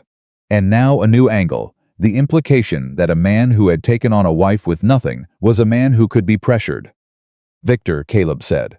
He said it. The way you say a word when you want the person to understand it is the last one before the conversation is over. Get off my fence line. Victor looked at him. Something moved behind his eyes, calculation running its quick course. Think about it, Morgan, he said. The offer doesn't stay open indefinitely. He and Davis rode off. Caleb stood at the fence line for a while after they were gone. Then he went in and found Clara and told her everything. All of it, the survey, the offer, the history of offers going back 2 years. He told her with the unadorned directness of a man who has decided that this particular person is owed the unedited version. When he finished, she said, Do you have the original land grant? Yes, and a lawyer in town, Gerald Marsh. He's good. Then you need to see Gerald Marsh tomorrow, and you need to do your own survey, and you need to make sure that everything you own is documented so completely that there is no angle Hale can approach from. She said it briskly, without drama. He's not doing this because he thinks you're weak. He's doing this because you have something he wants, and he's looking for leverage. I know, the woman from the auction, she said. That's the leverage. He thinks taking a wife with nothing means you're overextended. He thinks you made a sentimental choice, and now you're exposed." Caleb looked at her. "Did you make a sentimental choice?" she asked. "I made a choice," he said. "What to call it, I'll leave to other people." Something flashed in her eyes that she did not entirely contain. "Don't let him use me as a reason to doubt that choice." "I don't, then act like it." He rode into town the next morning and sat with Gerald Marsh for 2 hours. He commissioned a survey from an independent assessor out of Cheyenne, not a local man, not anyone connected to the Hale orbit. He pulled the original land grant from the tin box under his bed, where it had lived for years, and he read every line of it. He documented everything. When he came home and told Clara what had been done, she nodded once with the expression of someone who has been waiting for a specific thing to happen and is relieved that it has. "Good," she said. "That was all, but it was enough." The survey came back 3 weeks later. The fence was on his land. Not by 4 feet inside Hale's territory, by 6 feet inside his own. Victor Hale had commissioned a deliberately incorrect survey and presented it as fact banking on Caleb not having the resources or the will to challenge it. He had miscalculated on both counts. Caleb rode to the land office himself, filed the corrected documentation, sent a copy to Gerald Marsh and a copy to the county sheriff, whose name was Arden Cole, and who had no love for Victor Hale for reasons that predated this dispute by several years. He did not ride to Hale's ranch. He did not have a confrontation. He simply made everything a matter of public record and let the record speak. 3 days after that, Gerald Marsh told him that Hale had dropped the matter. Caleb came home and said, "It's done." Clara looked up from the garden, where she was covering the beds for winter. "The fence is on your land," she asked, 6 feet in my favor." "Of course it is." She turned back to the garden. "Victor Hale is a man who confuses having power with being right. It's a common mistake." Caleb crouched down to help her with the covering. She handed him the end of a section, without being asked. They worked side by side in the growing dark. After a while he said, "You knew he was lying." "About the survey, I suspected. You were certain." She glanced at him, sideways. A man who makes his opening move in a dispute by bringing his large foreman as a visual aid is not a man who is confident in the strength of his documentation. Caleb made a sound that was the closest thing to a laugh she had heard from him. It was brief and quiet and not fully formed, but it was there. She felt it land somewhere warm in her chest, and ignored that completely. The night the rumor came to its full consequence was the night of the Morrison gathering. Ruth Morrison hosted it every year, an informal supper that functioned as the social accounting of the valley, where people assessed the year's events and each other's standing with equal thoroughness. Caleb had not attended in 3 years. He went this year because Clara asked him to, which surprised him, and she asked him because she had decided quietly, with the strategic clarity of a woman who knew exactly what she was doing, that a public appearance was more effective than a private correction. She wore the better dress. She wore her hair differently than she wore it at the ranch, more deliberately arranged, though not elaborate. She carried herself the way she always carried herself, when she had decided something was going to happen in a specific way, which was with a composure so complete it read, to anyone watching, as absolute certainty. The room absorbed them when they arrived. Caleb felt the shift in attention, the slight recalibration of 30 people deciding how to interpret what they were seeing, and stayed close to Clara's left side, not as a display, but because he had found, without planning it, that he preferred the proximity. Martha Hale was there. She approached within the first 15 minutes, which Clara had also anticipated. "Clara," she said, with the warmth of a woman who has said unkind things and has now arranged her face into something that implies she hasn't. "It's so good to see you out, Martha," Clara said pleasantly. "How are you?" "Wonderful. Victor and I were just saying how nice it is to see Caleb rejoining the community." She glanced at Caleb with the particular expression of a woman delivering a subtext she believes is invisible. "It's been so long, he's been busy," Clara said. "The ranch has been doing very well." She said it without inflection, without triumph, simply as a statement of fact. The south pasture fence is repaired. The kitchen garden produced better than expected. The cattle numbers are up from last year. She paused, as if adding a detail she had nearly forgotten. And we just resolved the land survey issue in our favor. Completely documented with the county. The silence that followed lasted approximately 2 seconds. Martha Hale's smile did not waver, but something behind it recalculated. "How wonderful," she said. "It is," Clara agreed. "Will you excuse us? I promised Helen Garrett I'd find her before supper." She moved away without hurry, with Caleb at her side. When they were out of earshot, Caleb said quietly, "You planned that." "I prepared for it," she said. "There's a difference."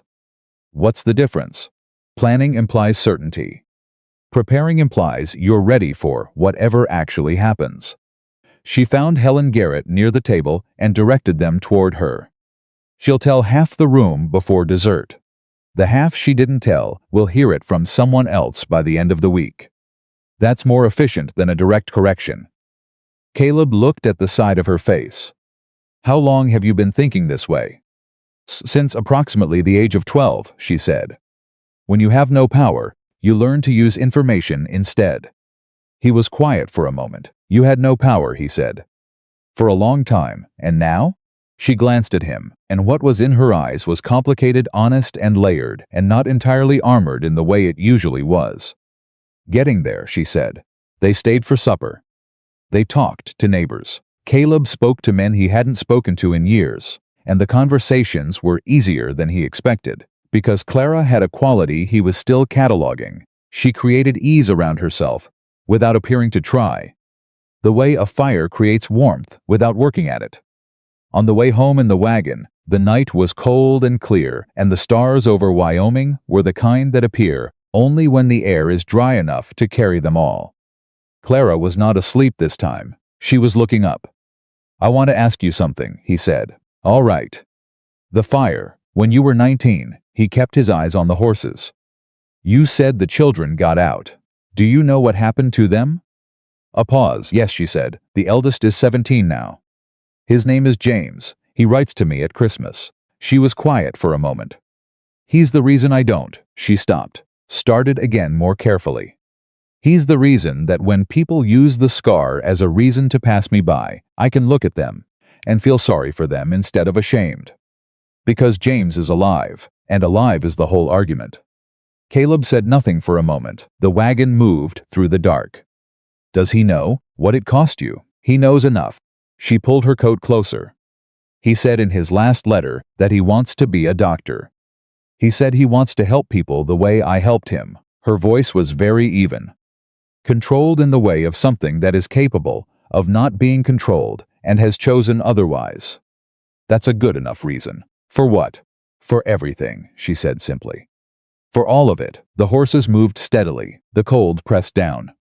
Caleb held the reins and thought about a 19-year-old girl running into a burning building and coming out with a scar and a reason, and holding that reason for 8 years through everything the world had found to throw at her.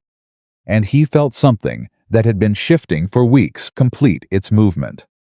Not fall, not break open, simply arrive. He looked straight ahead at the dark road. "Clara," he said. "Yes." He opened his mouth, then he closed it.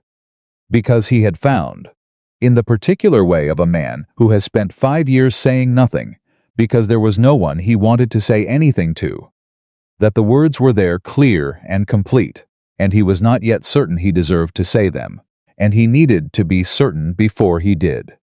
"Nothing," he said. "Not yet." She turned her head and looked at him in the dark, with the patience of a woman who has learned that not yet is not the same as never, and has made her peace with the difference. "All right," she said. The ranch came into view. Ahead of them, lamp burning in the window, the way they had taken to leaving it when they went out together, so the house wouldn't be dark when they came back to it. Caleb looked at that lamp, he thought. Someone is always coming home to this house now. He thought, that is because of her. He thought, not yet is running out of time. Not yet ran out of time on a Thursday. It was not a dramatic Thursday. It did not announce itself as significant. The morning had been ordinary coffee made correctly, work assigned and begun, the ranch moving through its daily rhythms with the efficiency that 3 months of two people working toward the same purpose had produced. The cattle were settled, the winter feed was stored. The garden beds were covered and waiting. By every measurable standard, it was a Thursday with no particular claim on anyone's attention. And then, at 10:30 in the morning, Caleb came in from the north pasture and found Clara sitting at the kitchen table, with a letter in her hands. And the expression on her face was the one he had not seen since the auction platform, that absolute stillness, that was not peace but its opposite. A woman holding herself motionless, because she was not certain what she would do if she moved. He stopped in the doorway. What happened? She looked up. She had been so focused on whatever the letter contained that she had not heard him come in, which itself told him something. Because Clara heard everything. "It's from the family in Cheyenne," she said. "The Hendersons. The ones I worked for before the auction." She set the letter on the table, with a deliberateness that suggested she needed to not be holding it anymore. "They want me back." Caleb came fully inside. He did not sit down. "What does that mean?" "It means their current woman left, and they want to know if I'm available." She said it flatly. "They've offered wages, good wages actually, more than I made before." "You're not available," Caleb said. She looked at him directly. "That's not the part I'm sitting with." He waited. "The part I'm sitting with," she said, "is that 3 months ago, this letter would have been the best thing I'd heard in a year. Wages, a known situation, people who knew my work and valued it." She folded the letter along its original crease. "And now I'm sitting here, and I feel," she stopped. Looked at the table. "I feel nothing about it, except that I don't want to go." The kitchen was very quiet. "Then don't go," Caleb said. "It's not that simple. Explain to me why it isn't." She looked up at him, with the expression of a woman choosing her words, with the precision of someone who has learned that imprecise words create problems that outlast the conversation. "Because I walked into this house with nothing," she said. "A bag and 2 dresses and no expectations. And I told myself I would not want more than what was agreed to. And I told myself that every week for 3 months." She paused. "And I've been lying to myself, and I need you to know that. Because this letter made it impossible to keep pretending otherwise." Caleb looked at her. She looked back. "I want to stay," she said. "Not because I have nowhere else to go. Because I want to be here. In this house. With," she stopped at the edge of the sentence. "I want to be here. And I need you to tell me whether that's something you want, or something you're willing to tolerate, because those are very different things, and I'm done being tolerated." He moved to the table. He pulled out the chair across from her and sat down, and looked at her with the full, undivided attention of a man who has been rehearsing something in his head for 3 weeks, and has just been given the moment he's been waiting for. "Clara," he said, "don't say it if you don't mean it," she said immediately. "Don't say something kind because I'm upset. I have had enough of kind things that don't mean anything." "I'm going to say it because I mean it," he said. "And then you're going to let me finish before you argue with me." She pressed her mouth together, nodded once. "I have spent 5 years deciding that what I lost was the last of what I was capable of," he said.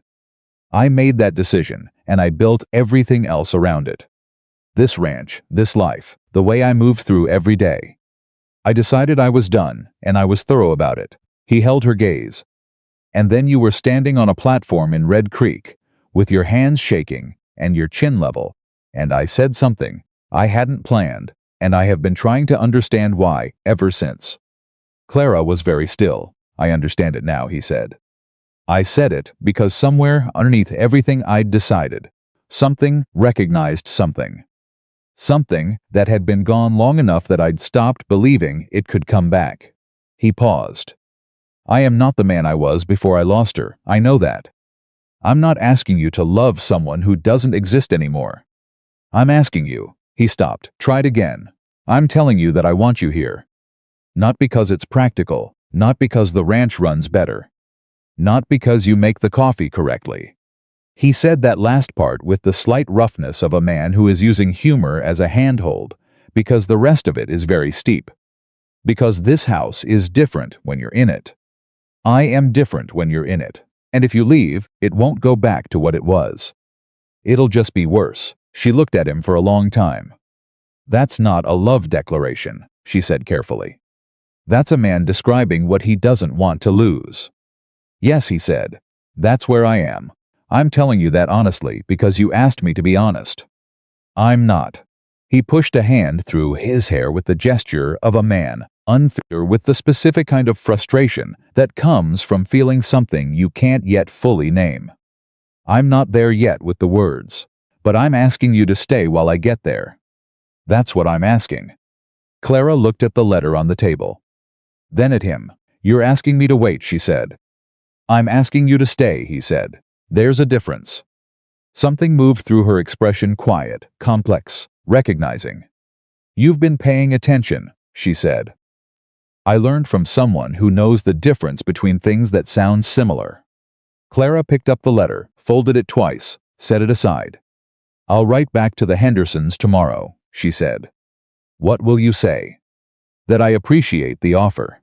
She stood, moved to the stove, began the midday preparations with the steady economy of motion that he had long since stopped seeing as competence and started seeing as simply the way she moved through the world.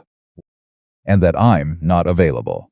Caleb sat at the table and felt something unclench in his chest that he had not realized was clenched. Clara, he said. Don't, she said without turning around. Not right now. Let it be enough for today. He let it be enough. The storm came on a Saturday in early December, and it came with the indifference of weather systems that have no interest in human timing or circumstance. It arrived before dawn as wind, and by 9 in the morning it was wind plus ice, plus the kind of driving horizontal snow that Wyoming produces when it wants to remind people who actually lives here and who is visiting. Caleb was up and out before the worst of it hit, because a man who has run cattle in Wyoming for 10 years recognizes the sound of serious weather in the way it moves the horses the night before, and he had been awake since 3 making preparations. By the time the full force arrived, he had the cattle pushed into the north shelter, the horses secured, the water lines checked, and had come back to the house to get Clara. He found her already dressed, already moving, already filling a bucket with feed for the chickens before he'd said a word. Tell me what needs doing, she said. He told her. They worked through the storm for 6 hours. Together and separately, depending on what the work required, sometimes side by side, sometimes at opposite ends of the property, dealing with separate crises, meeting back at the house to report and redirect and go out again. At one point, the wind took a section of the henhouse roof, which was a disaster that required both of them and significant improvisation with rope and a spare timber and language on Caleb's part that he would later consider apologizing for and then decide Clara had heard worse. She did not appear bothered. By mid-afternoon, the worst of it had passed. They came in together, both of them soaked through and cold, in the specific way that cold gets into your bones during that kind of work. And Clara went directly to the stove, and Caleb went directly to the fire. And they both moved with the wordless coordination of people who have spent enough time managing emergencies together that the protocols are established without discussion. Clara made soup. She made it from what was available, which was not much. But she made it the way she made everything, with the focused competence of a woman who has worked with limited materials her whole life and has mastered the art of making them sufficient. Caleb ate 2 bowls. Afterward, they sat near the fire, both of them warming by degrees, and Clara looked at her hands, the scarred one, and the one without, and said, "The henhouse. I'll repair it properly when the weather breaks. The chickens are all right." He paused. One is very indignant about the whole experience. She made a sound that was unmistakably a laugh, short and genuine and somewhat surprised at itself, the laugh of a woman who didn't expect to be amused and was. Caleb looked at her. He stored that laugh somewhere. That evening, sitting in the warm kitchen with the storm, reduced to something manageable outside, and soup warm in both of them, Clara said, You didn't send me inside." He looked at her. "During the storm, most men would have told me to stay in. Told me they could handle it and to keep the fire going." She looked at the fire. "You told me where to go and what to do and trusted me to do it. You knew what you were doing," he said. "You didn't know that when the storm started." "I had a reasonable guess." He leaned back in his chair. "And there was too much work for one person." "That's the practical reason," she said. "What's the other one?" He looked at her steadily. "The other one is that you don't want to be managed." "I heard that the first week, and I'm still hearing it." Clara looked at him with an expression that was so open. It was briefly startling, the expression of a woman who has had her barriers met with respect enough times in a row that she has begun to forget to maintain them. "My father," she said then quietly. "He used to keep me inside when anything difficult happened. He thought he was protecting me." She paused. "What it taught me was that he didn't think I was capable." "Were you?" "Always," she said. "I just wasn't given the chance to show it." Caleb said nothing. But his face was doing the thing it had been doing more often lately, a kind of careful attentiveness, like a man reading something important and making sure he gets every word right. The next morning brought the full consequence of the storm. The north pasture fence, the original fence, not the section Caleb had repaired in the fall, but the older section on the property line's far end, had collapsed under the weight of ice accumulation and driven 3 fence posts sideways into the ground. It was not a crisis, exactly, but it was several days of hard work in cold conditions, and Caleb stood looking at it with the expression of a man calculating what he cannot do alone. "I'll need help," he said. Clara, standing beside him, said, "Tom Briggs. He's busy with his own storm damage. Ask him anyway." "I don't." He stopped. She looked at him. "I don't ask for help well," he said. "It came out flat and accurate and undefended. I know that. It's a thing I know about myself." "I know," she said. "Ask him anyway," he asked. Tom Briggs came the next day with his brother and 2 lengths of new wire, and the cheerful willingness of a man who has spent his life in a community of people who understand that ranching in Wyoming is not something you do entirely alone, unless you're determined to do it harder than necessary. They worked for 2 full days. Clara fed all 3 of them and kept the coffee coming, and at one point, when Tom's brother caught his hand on a wire, she dressed the wound with a brisk efficiency that made Tom say afterward to his brother, "That woman knows what she's doing," in a tone of voice that contained considerably more layers than the sentence itself. On the second evening, after the Briggs brothers had gone, Caleb sat at the kitchen table with his hands around a coffee cup and said, without preamble, "I forgot what it felt like." "What did?" Clara asked from across the table. "To let people in." He looked at his cup. "After she died, I pushed everyone out. I told myself it was grief. And it was at first, but then it was just," he stopped. "Found the word, habit. It became habit. And habits are hard to see clearly because you stop noticing them." "What made you notice?" Clara asked. He looked at her. She understood. "Tom Briggs and his brother," he said. "Coming out here with their wire and their time, and me not having to manage it alone. And realizing, I had forgotten, genuinely forgotten, that that was something you could have." Clara was quiet. "You've been doing that from the beginning," he said. "Letting people in, the neighbors who needed help. The Morrison gathering, the way you handled Hale through Helen Garrett, and information and patience instead of confrontation." He paused. "You're better at this than I am. I've had more practice," she said. "That's not it. It's not practice. It's the way you see people." He looked at her. "You assume they're worth the effort until they prove otherwise. I've been doing the opposite." Clara looked at him for a long moment. "Your wife," she said carefully. "The way you are after, is that grief, or is that what the grief taught you to believe?" The question hit him somewhere precise. He was quiet for a while. "Both," he said finally. "Probably both." "Then let one of them go," she said. "Keep the grief. Grief is honest. You loved someone, and you lost them, and that's real, and it should stay real. But the thing it taught you, that being open costs more than you can afford, that part is wrong. And you know it's wrong. or you wouldn't have stood up on that platform." Caleb looked at her. Something in his expression cracked just at the edge. Not dramatically, not with tears or theatrics, or any of the outward markers that people expect from a man finally saying a true thing.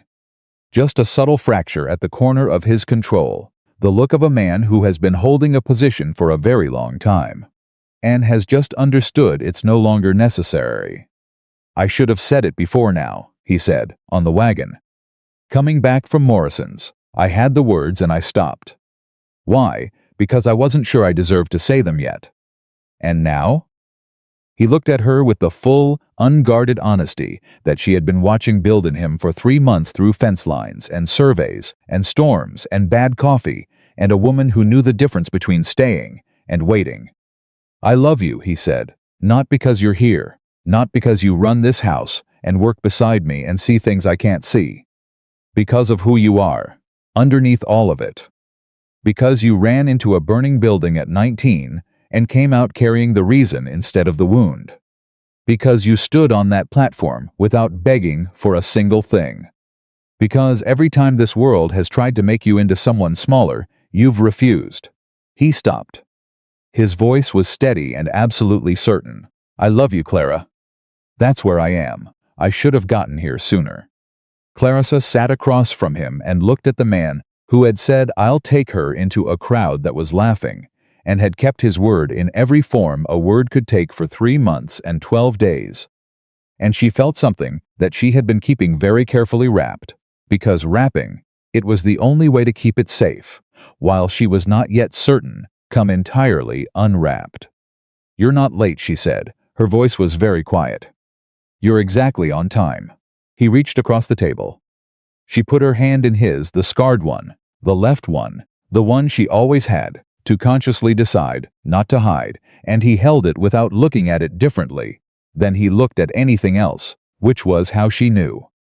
More than anything he had said, that he meant every word. They sat like that for a while. Outside, what remained of the storm moved on east toward nothing particular, as storms do. Inside, the fire kept its warmth, and the lamp kept its light. And two people who had come to each other with nothing extra, and everything essential, sat at a kitchen table, and held the particular silence of people who have finally said what has been true for some time. But the world does not grant uncomplicated happiness to people who have found it after difficulty. It tends to test them first, to see if what they have found is real or just relief. That test arrived 3 days later in the form of a man Caleb had not seen in 2 years, and had not wanted to see in 2 years, and who arrived at the ranch at 7 in the morning, with the specific timing of someone who has planned their entrance to catch people before the day, has organized them. His name was Robert Fenwick. He was 40 years old, and he was Victor Hale's brother-in-law by a first marriage, and his lawyer by current arrangement, and he carried a leather document case that had the look of a prop chosen for the authority it suggested. Caleb met him at the door. "Mr. Morgan," Fenwick said, with the professional pleasantness of a man who does unpleasant things with good manners. "I represent Victor Hale in a matter I believe you'll want to hear." "I doubt that," Caleb said, "but say it anyway." Fenwick opened the document case. "My client has become aware of certain irregularities in the original Morgan land grant. Specifically, the provenance of the northeastern quarter, which your father acquired in 1861 under circumstances my client believes warrant examination." Caleb felt the cold move through him. "That has nothing to do with temperature." "What circumstances?" he said. Fenwick produced a document. "A prior claim, filed in the territorial office in 1859, predating your father's acquisition. My client argues this prior claim was never properly invalidated, which would mean the northeastern quarter is not mine," Caleb said flatly. "Is subject to dispute," Fenwick corrected, with the lawyerly precision of a man who deals in distinctions for a living. Clara had come to the doorway behind Caleb. He heard her there before he saw her, heard the particular way she went still. "That's the quarter with the spring," she said. Fenwick looked at her. "Yes," Caleb said. The spring on the northeastern quarter was the reason the Morgan Ranch worked as a cattle operation in the dry months. It was not supplementary. It was foundational. Without it, the South pasture couldn't support the herd through summer. Without it, the viability of the entire operation shifted entirely. Victor Hale knew exactly what he was doing. Fenwick delivered the rest of his information with professional thoroughness and departed with professional pleasantness, leaving behind a copy of the prior claim document and the knowledge that a formal dispute would be filed at the county land office within 10 days. Caleb stood in the doorway after the man left and said nothing for 30 seconds. Then he said, "If the claim holds, it won't," Clara said. "You don't know that. I know Victor Hale." She moved past him, picked up the document from the table where Fenwick had left the copy, and began reading it with the focused speed of a woman who reads carefully under pressure. "He found this 2 years ago, maybe more. He's been keeping it, waiting for the right moment to use it, and the right moment is now." "The right moment," she said, still reading, "is 3 days after you told me you love me, and I didn't leave." He knows something changed. He's escalating. She set the document down. He thought the survey would be enough. It wasn't.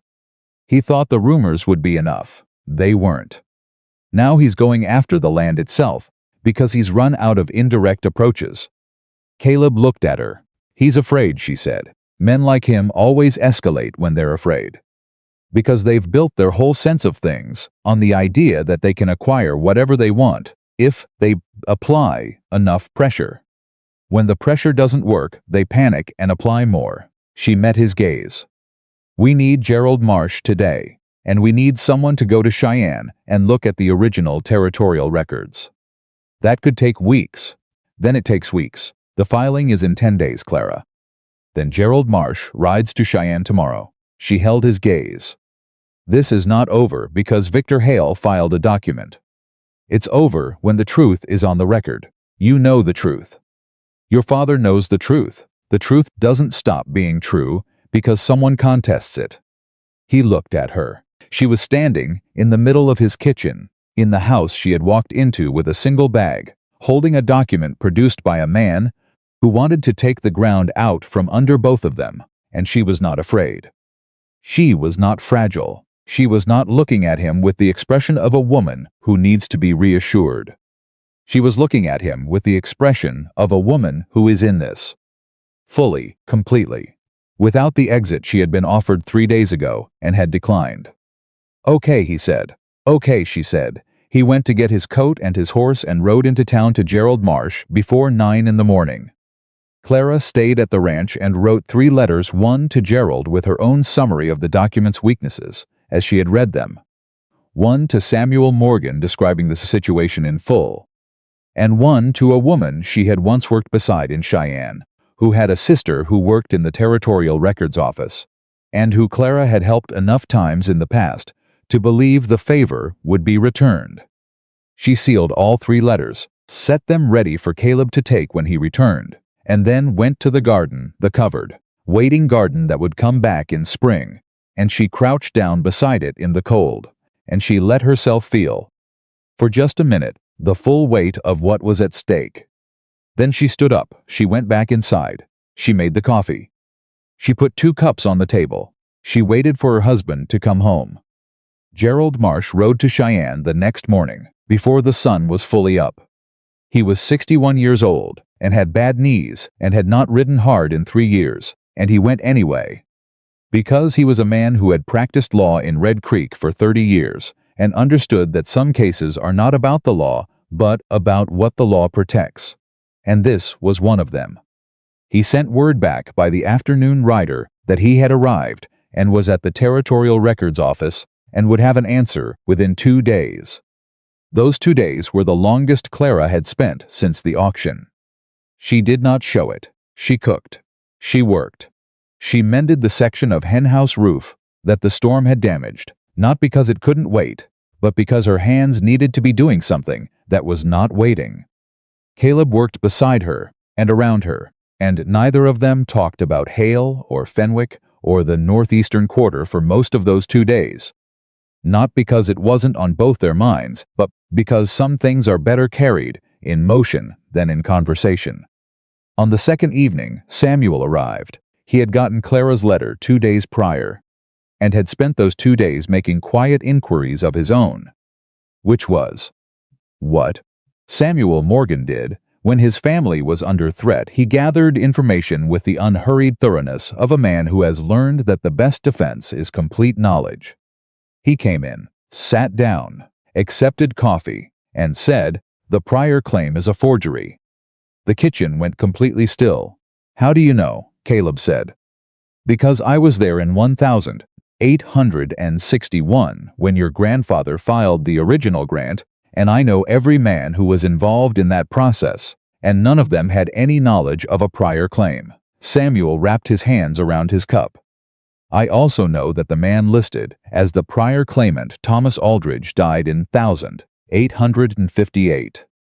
1 year before the claim Victor's people are using was supposedly filed." Clara set her cup down slowly. "A dead man filed a land claim," she said. "According to Victor Hale's document, yes." "That's not an irregularity," Caleb said. "That's fraud." "That's fraud," Samuel confirmed, with the flat satisfaction of a man delivering a word he has been holding for 2 days. "And Gerald will find the same thing in the territorial records, because if Thomas Aldridge is in those records at all, it will be as a deceased party, not as a property claimant." He looked at his son. "Victor didn't think you'd go to Cheyenne. He counted on you being too stretched, too isolated, proud, hope to ask for help from the county office." "He was wrong about all three," Clara said. Samuel looked at her. "Yes," he said, "he was." Gerald Marsh's letter arrived the following morning, and it confirmed everything Samuel had said, with the additional detail that the document Fenwick had presented bore a notary seal that did not match any registered notary in the territory for the year in question. Someone had created it. The creation had been thorough, but not thorough enough, because the territorial records were comprehensive, and the discrepancies, once someone was looking for them, were not subtle. Caleb read the letter twice, then he handed it to Clara.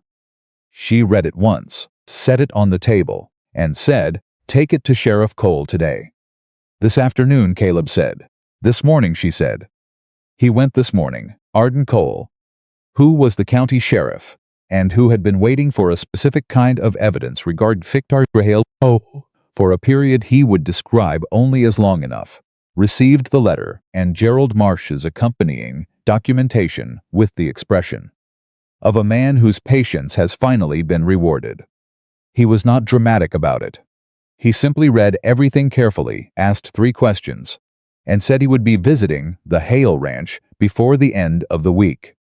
Caleb rode home. He told Clara what Cole had said. Clara sat with it for a moment. "It's not over yet," she said. "Cole visiting doesn't end it." "No," Caleb agreed. "But it changes the shape of it. Victor will try something before Cole gets to him. Men like that always do. When they see the perimeter closing, they make a last move." She was right. The last move came 2 days later, and it did not come from Victor. It came from Martha Hale, which was Victor's preferred method of deployment when he needed something done that couldn't be traced directly to him. Martha arrived at the Morgan Ranch on a Wednesday morning, in her good buggy, alone, with the expression of a woman who has been sent on an errand she has convinced herself is genuinely charitable. Clara answered the door. "I've come to speak with you," Martha said. "Privately, if you don't mind." Clara stepped aside. Let her in, made no offer of coffee, which was itself a message. Martha sat at the kitchen table and placed her hands on it in the manner of someone who has rehearsed this. "I think you should know," she said, with the warmth of manufactured concern, "that what's happening with the land dispute is going to be very difficult for Caleb. Legally, financially, the county process alone," Clara said. "Say what you came to say." Martha's rehearsed warmth recalibrated. "Victor is willing to drop the claim. The fraudulent claim," Clara said. "A beat. The disputed claim," Martha said carefully. "In exchange for an agreement regarding the ranch's eastern water access. A shared arrangement. Very reasonable terms." Clara looked at her steadily. Victor wants Caleb to give him legal access to the spring in exchange for dropping a claim that was built on a forged document. It's a practical solution. It's extortion, Clara said. What you're describing is extortion, using a fraudulent claim as leverage to extract a real concession. She stood. You should go, Martha. Martha stood. The manufactured warmth was entirely gone. What replaced it was something colder and more honest, which was in some ways an improvement. You think you've won something, she said. You and your scarred hand, and your nothing dowry and your auction story. You think Caleb Morgan choosing you means something. It means everything, Clara said, to me, and that's enough. He'll grow tired of the project of you, Martha. Clara said it quietly. Not harshly. With the settled calm of a woman who has decided she is done being reduced by this conversation. I spent 27 years letting people like you determine what I was worth. I'm not doing that anymore. Not today. Not in my own house. She opened the door. Go home. Martha Hale left. Clara stood at the closed door for a moment, with her hand still on it, feeling the particular vibration of having said exactly what she meant and meaning every word. Then she went to the stove and made fresh coffee. Caleb had heard. He had been at the back of the house, close enough to hear without intending to, far enough that stopping what he was doing and coming to stand behind her was a choice he made in the last 30 seconds of the conversation. She didn't turn around. You heard, she said, most of it. She won't be back. No, he said, she won't. He came to stand beside her at the stove. Not behind her, beside her. The specific placement of someone who is not trying to shelter, but to stand with. You didn't need me, he said. I don't need you, she said. I want you. That's different. He looked at the side of her face. I know the difference, he said quietly. She glanced at him. And this time, the look between them was not measured or careful or calibrated. It was simply theirs. The look of two people who have been through enough together that they have stopped performing any part of it. She poured 2 cups. They sat down. Sheriff Cole went to the Hale Ranch on a Friday. The precise contents of that conversation were never fully reported, because Arden Cole was a man of few public words. But what became known through the specific channels that small towns use to distribute information was that Victor Hale had been formally advised that the prior claim document was being referred to the Territorial Attorney General's office for investigation into fraud and forgery, that any further legal action based on that document would compound his exposure significantly, and that Cole himself had a long memory and a patient temperament. Victor Hale filed no further claims. He made no further moves. He did not speak to Caleb Morgan or Clara Morgan for a long time, and when he eventually did, it was with the careful distance of a man who has been shown the edges of his own reach and taken note. The valley breathed, the Morgan Ranch breathed, and, in the particular quiet that follows a storm that has finally moved on, Caleb and Clara Morgan went back to the work that had been waiting all along. December turned. The coldest weeks arrived with their hard, clear skies and early dark, and the particular beauty of Wyoming winter that was difficult to feel grateful for in the middle of it, and impossible not to feel grateful for in retrospect. They worked close during those weeks the nature of winter.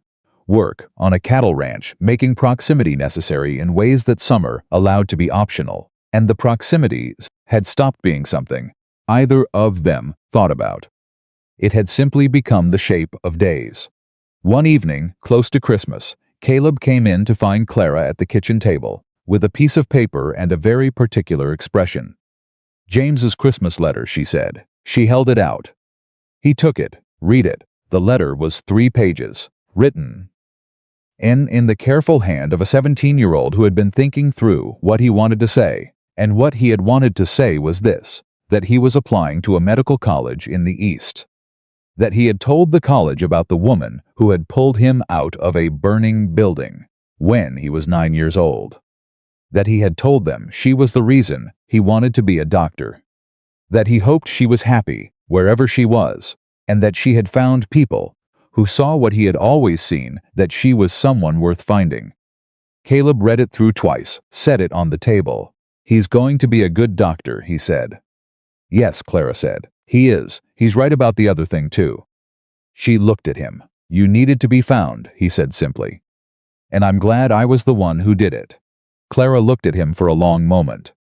You didn't find me, she said. You just stopped walking past. He thought about that. That counts, he said. Yes, she said. It does. She wrote back to James that night, in the lamp's good light. She told him she was glad. She told him about the ranch, the garden, the spring in the northeast quarter, the way Wyoming looked in winter. She told him she had found her place. She told him to write when he got into the college, because he would. She was certain of that. She did not tell him everything. Some things between a woman and the life she has built are hers to hold. But she told him enough for him to understand that the woman who had carried his reason for 8 years had finally set it down, somewhere, safe enough to rest. Christmas came to the Morgan Ranch with Samuel and with 2 of Tom Briggs's family, and with Helen Garrett, who had no family in the valley and whom Clara had invited, because Clara had been the kind of person who noticed who was alone and did something about it, since long before she had anything to offer. It was the first Christmas in 5 years that Caleb's house had more than one person in it. It was noisier than he remembered, more complicated, requiring more logistics and more patience with other people's rhythms than his solitary life had asked of him in a long time. Samuel talked too much and told the same story about the winter of 1871 twice. Tom's nephew broke a cup. Helen Garrett had opinions about the pie that she delivered without being asked. Caleb sat in the middle of all of it and felt something he had forgotten was a feeling. Not happiness exactly, or not only happiness, something more fundamental. The sense of a life populated. The sense of a life populated. The sense of a house that was doing what houses were built to do, hold people who mattered to each other in the same space and let the warmth accumulate. At some point during the afternoon, when the noise had settled and Samuel was dozing by the fire, and the others were in quiet conversation, Caleb found himself in the kitchen alone with Clara, who was doing the thing she always did when guests were present and the food needed tending, which was tending the food quietly, enough that people didn't feel tended to. He stood in the doorway and watched her for a moment. She turned. Something wrong, she said. No, he said. Nothing wrong. She looked at him. I was thinking, he said, about a Thursday in October. I came in from the north pasture, and you were sitting with a letter, and you told me you wanted to stay. She was very still, and I told you I wasn't there yet with the words, he said. And you said let it be enough for today. I remember, she said quietly. You were patient, he said. You gave me time I probably didn't deserve. You deserved it, she said. I want to say something now. Not because it's Christmas and the circumstance calls for it. Because I've been thinking about it since October, and I want to say it completely. He moved into the kitchen, close enough that this was a private conversation between them, and not a kitchen conversation. I chose you on that platform without knowing why. And I know why now, not because you were there and nobody else chose you. Because you were the person I had been missing, without knowing I was missing anyone. Because every single thing that you are, the way you think, the way you fight, the way you show up for things that ask more than you have, is the reason. He paused. I love you, Clara, completely, not as a beginning or a direction. As the whole thing. As the whole fact of it. Clara looked at him with eyes that were bright in the way of someone who has been holding something carefully for a long time and has just been given permission to put it down. I love you, she said. I have been trying very hard not to say it before you were ready to hear it. I was ready months ago, he said. I was just afraid. I know you were, she said. I was too. Of what? She thought about it honestly. That you'd see the whole of me and find a reason to change your mind. He reached up. His hand was warm on her face, the gesture of a man who has been deliberate about everything and is being deliberate about this. I've seen the whole of you, he said.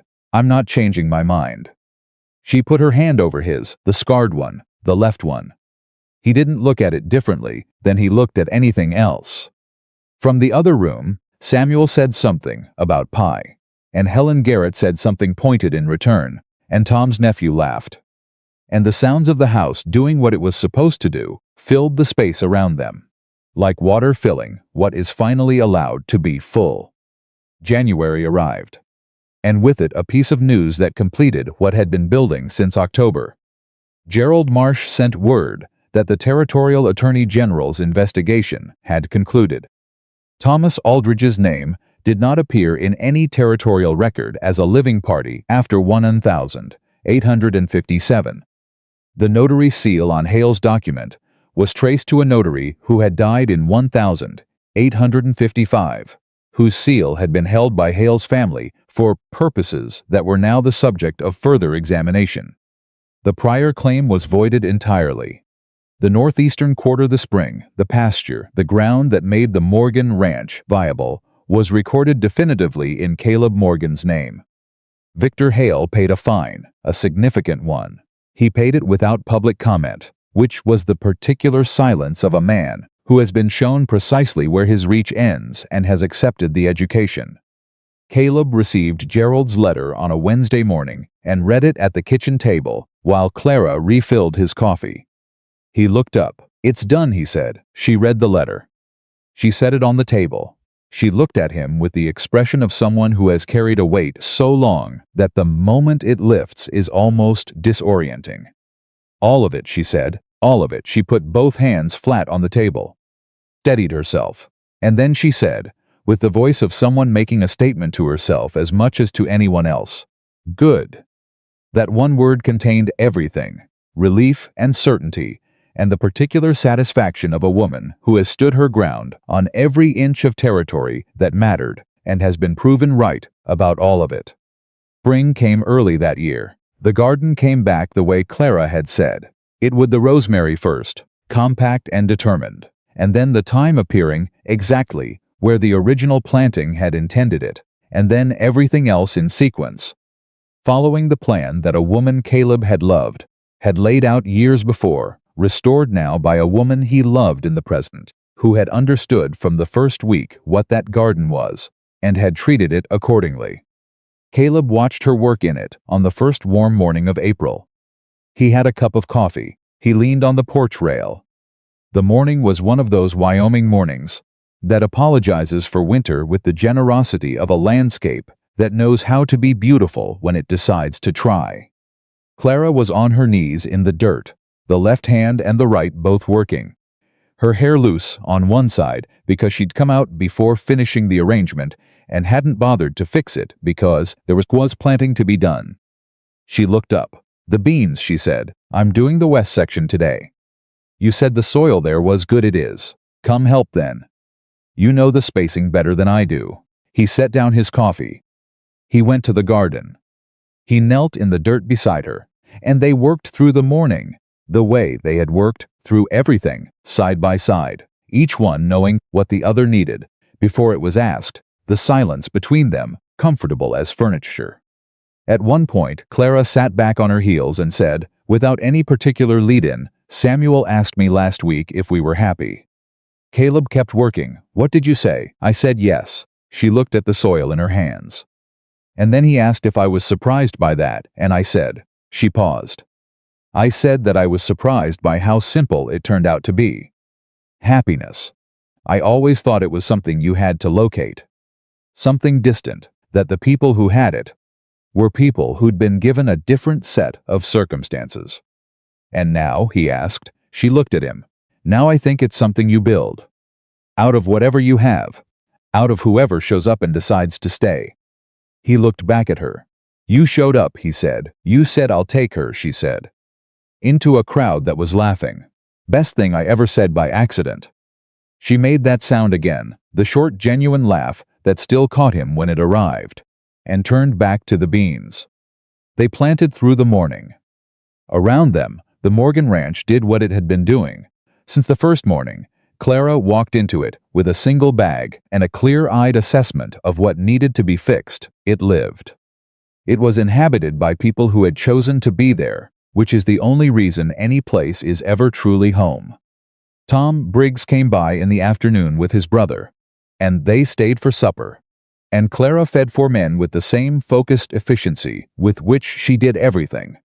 And the conversation at the table was loud, and occasionally overlapping, and Caleb sat in the middle of it with the expression of a man who has remembered, at a cellular level, what it feels like to be fully alive. After Tom and his brother left, Caleb washed the dishes because Clara had cooked, and that was the arrangement they had arrived at without discussing it, because some things between two people find their shape without being designed. Clara sat at the table, with James's latest letter he had gotten into the college, as she had known he, and she read it the second time, with the quiet satisfaction of someone whose faith has been rewarded. He starts in September, she said. Good. Caleb set the last cup on the shelf. Send him something from here when he goes. Something from the ranch. So he knows where you are. She looked up at him. He knows where I am, she said softly. Send him something anyway. She folded the letter. Set it in the small box on the shelf where she kept the things that mattered. Letters and the seed markers from the garden, and one small iron horseshoe that Caleb had found in the barn the first winter and given to her without explanation, which she had understood without needing one. She stood, moved to where he was at the counter. You know what I thought, she said, the morning after you brought me here. When I woke up in that room, what did you think? I thought, I can survive this. She looked at him. That was the best I was hoping for. Survive this. Get through. Keep going. He waited. I want you to know, she said, that I was completely wrong about what was coming. He looked at her with all the directness he had always had. And behind it now fully and without the wall that had lived there for 5 years, everything he had found in the months since a Thursday in October, and a platform in Red Creek, and a single sentence that changed the shape of his life. So was I, he said. He pulled her close. She let herself be pulled, which was its own kind of courage from a woman who had spent a long time not having anywhere safe enough to land. Outside, the Wyoming evening settled over the ranch, the way evening settles over a place where people have finally found their footing. The cattle moved in the north pasture. The garden waited for morning. The lamp in the kitchen window held its light against the coming dark. The woman nobody wanted had become the woman this house could not have been without. The man who had stopped believing in anything worth believing in had found, in the specific and unrepeatable shape of one woman's presence, that the capacity he thought was gone had simply been waiting for the right reason to return. And two people who had come to each other with nothing extra and everything essential had built. Out of 3 months, and 12 days, and a storm, and a land dispute, and a forged document, and a garden, and badly made coffee, and a word said into a crowd. Something that neither of them could have imagined on the morning they arrived at it. Not just a marriage, not just a ranch repaired, and a house inhabited. A life, a real one, the kind that holds, and that was enough. That was everything. That was the whole, complete, unassailable truth of what love does when two people are finally brave enough to let it.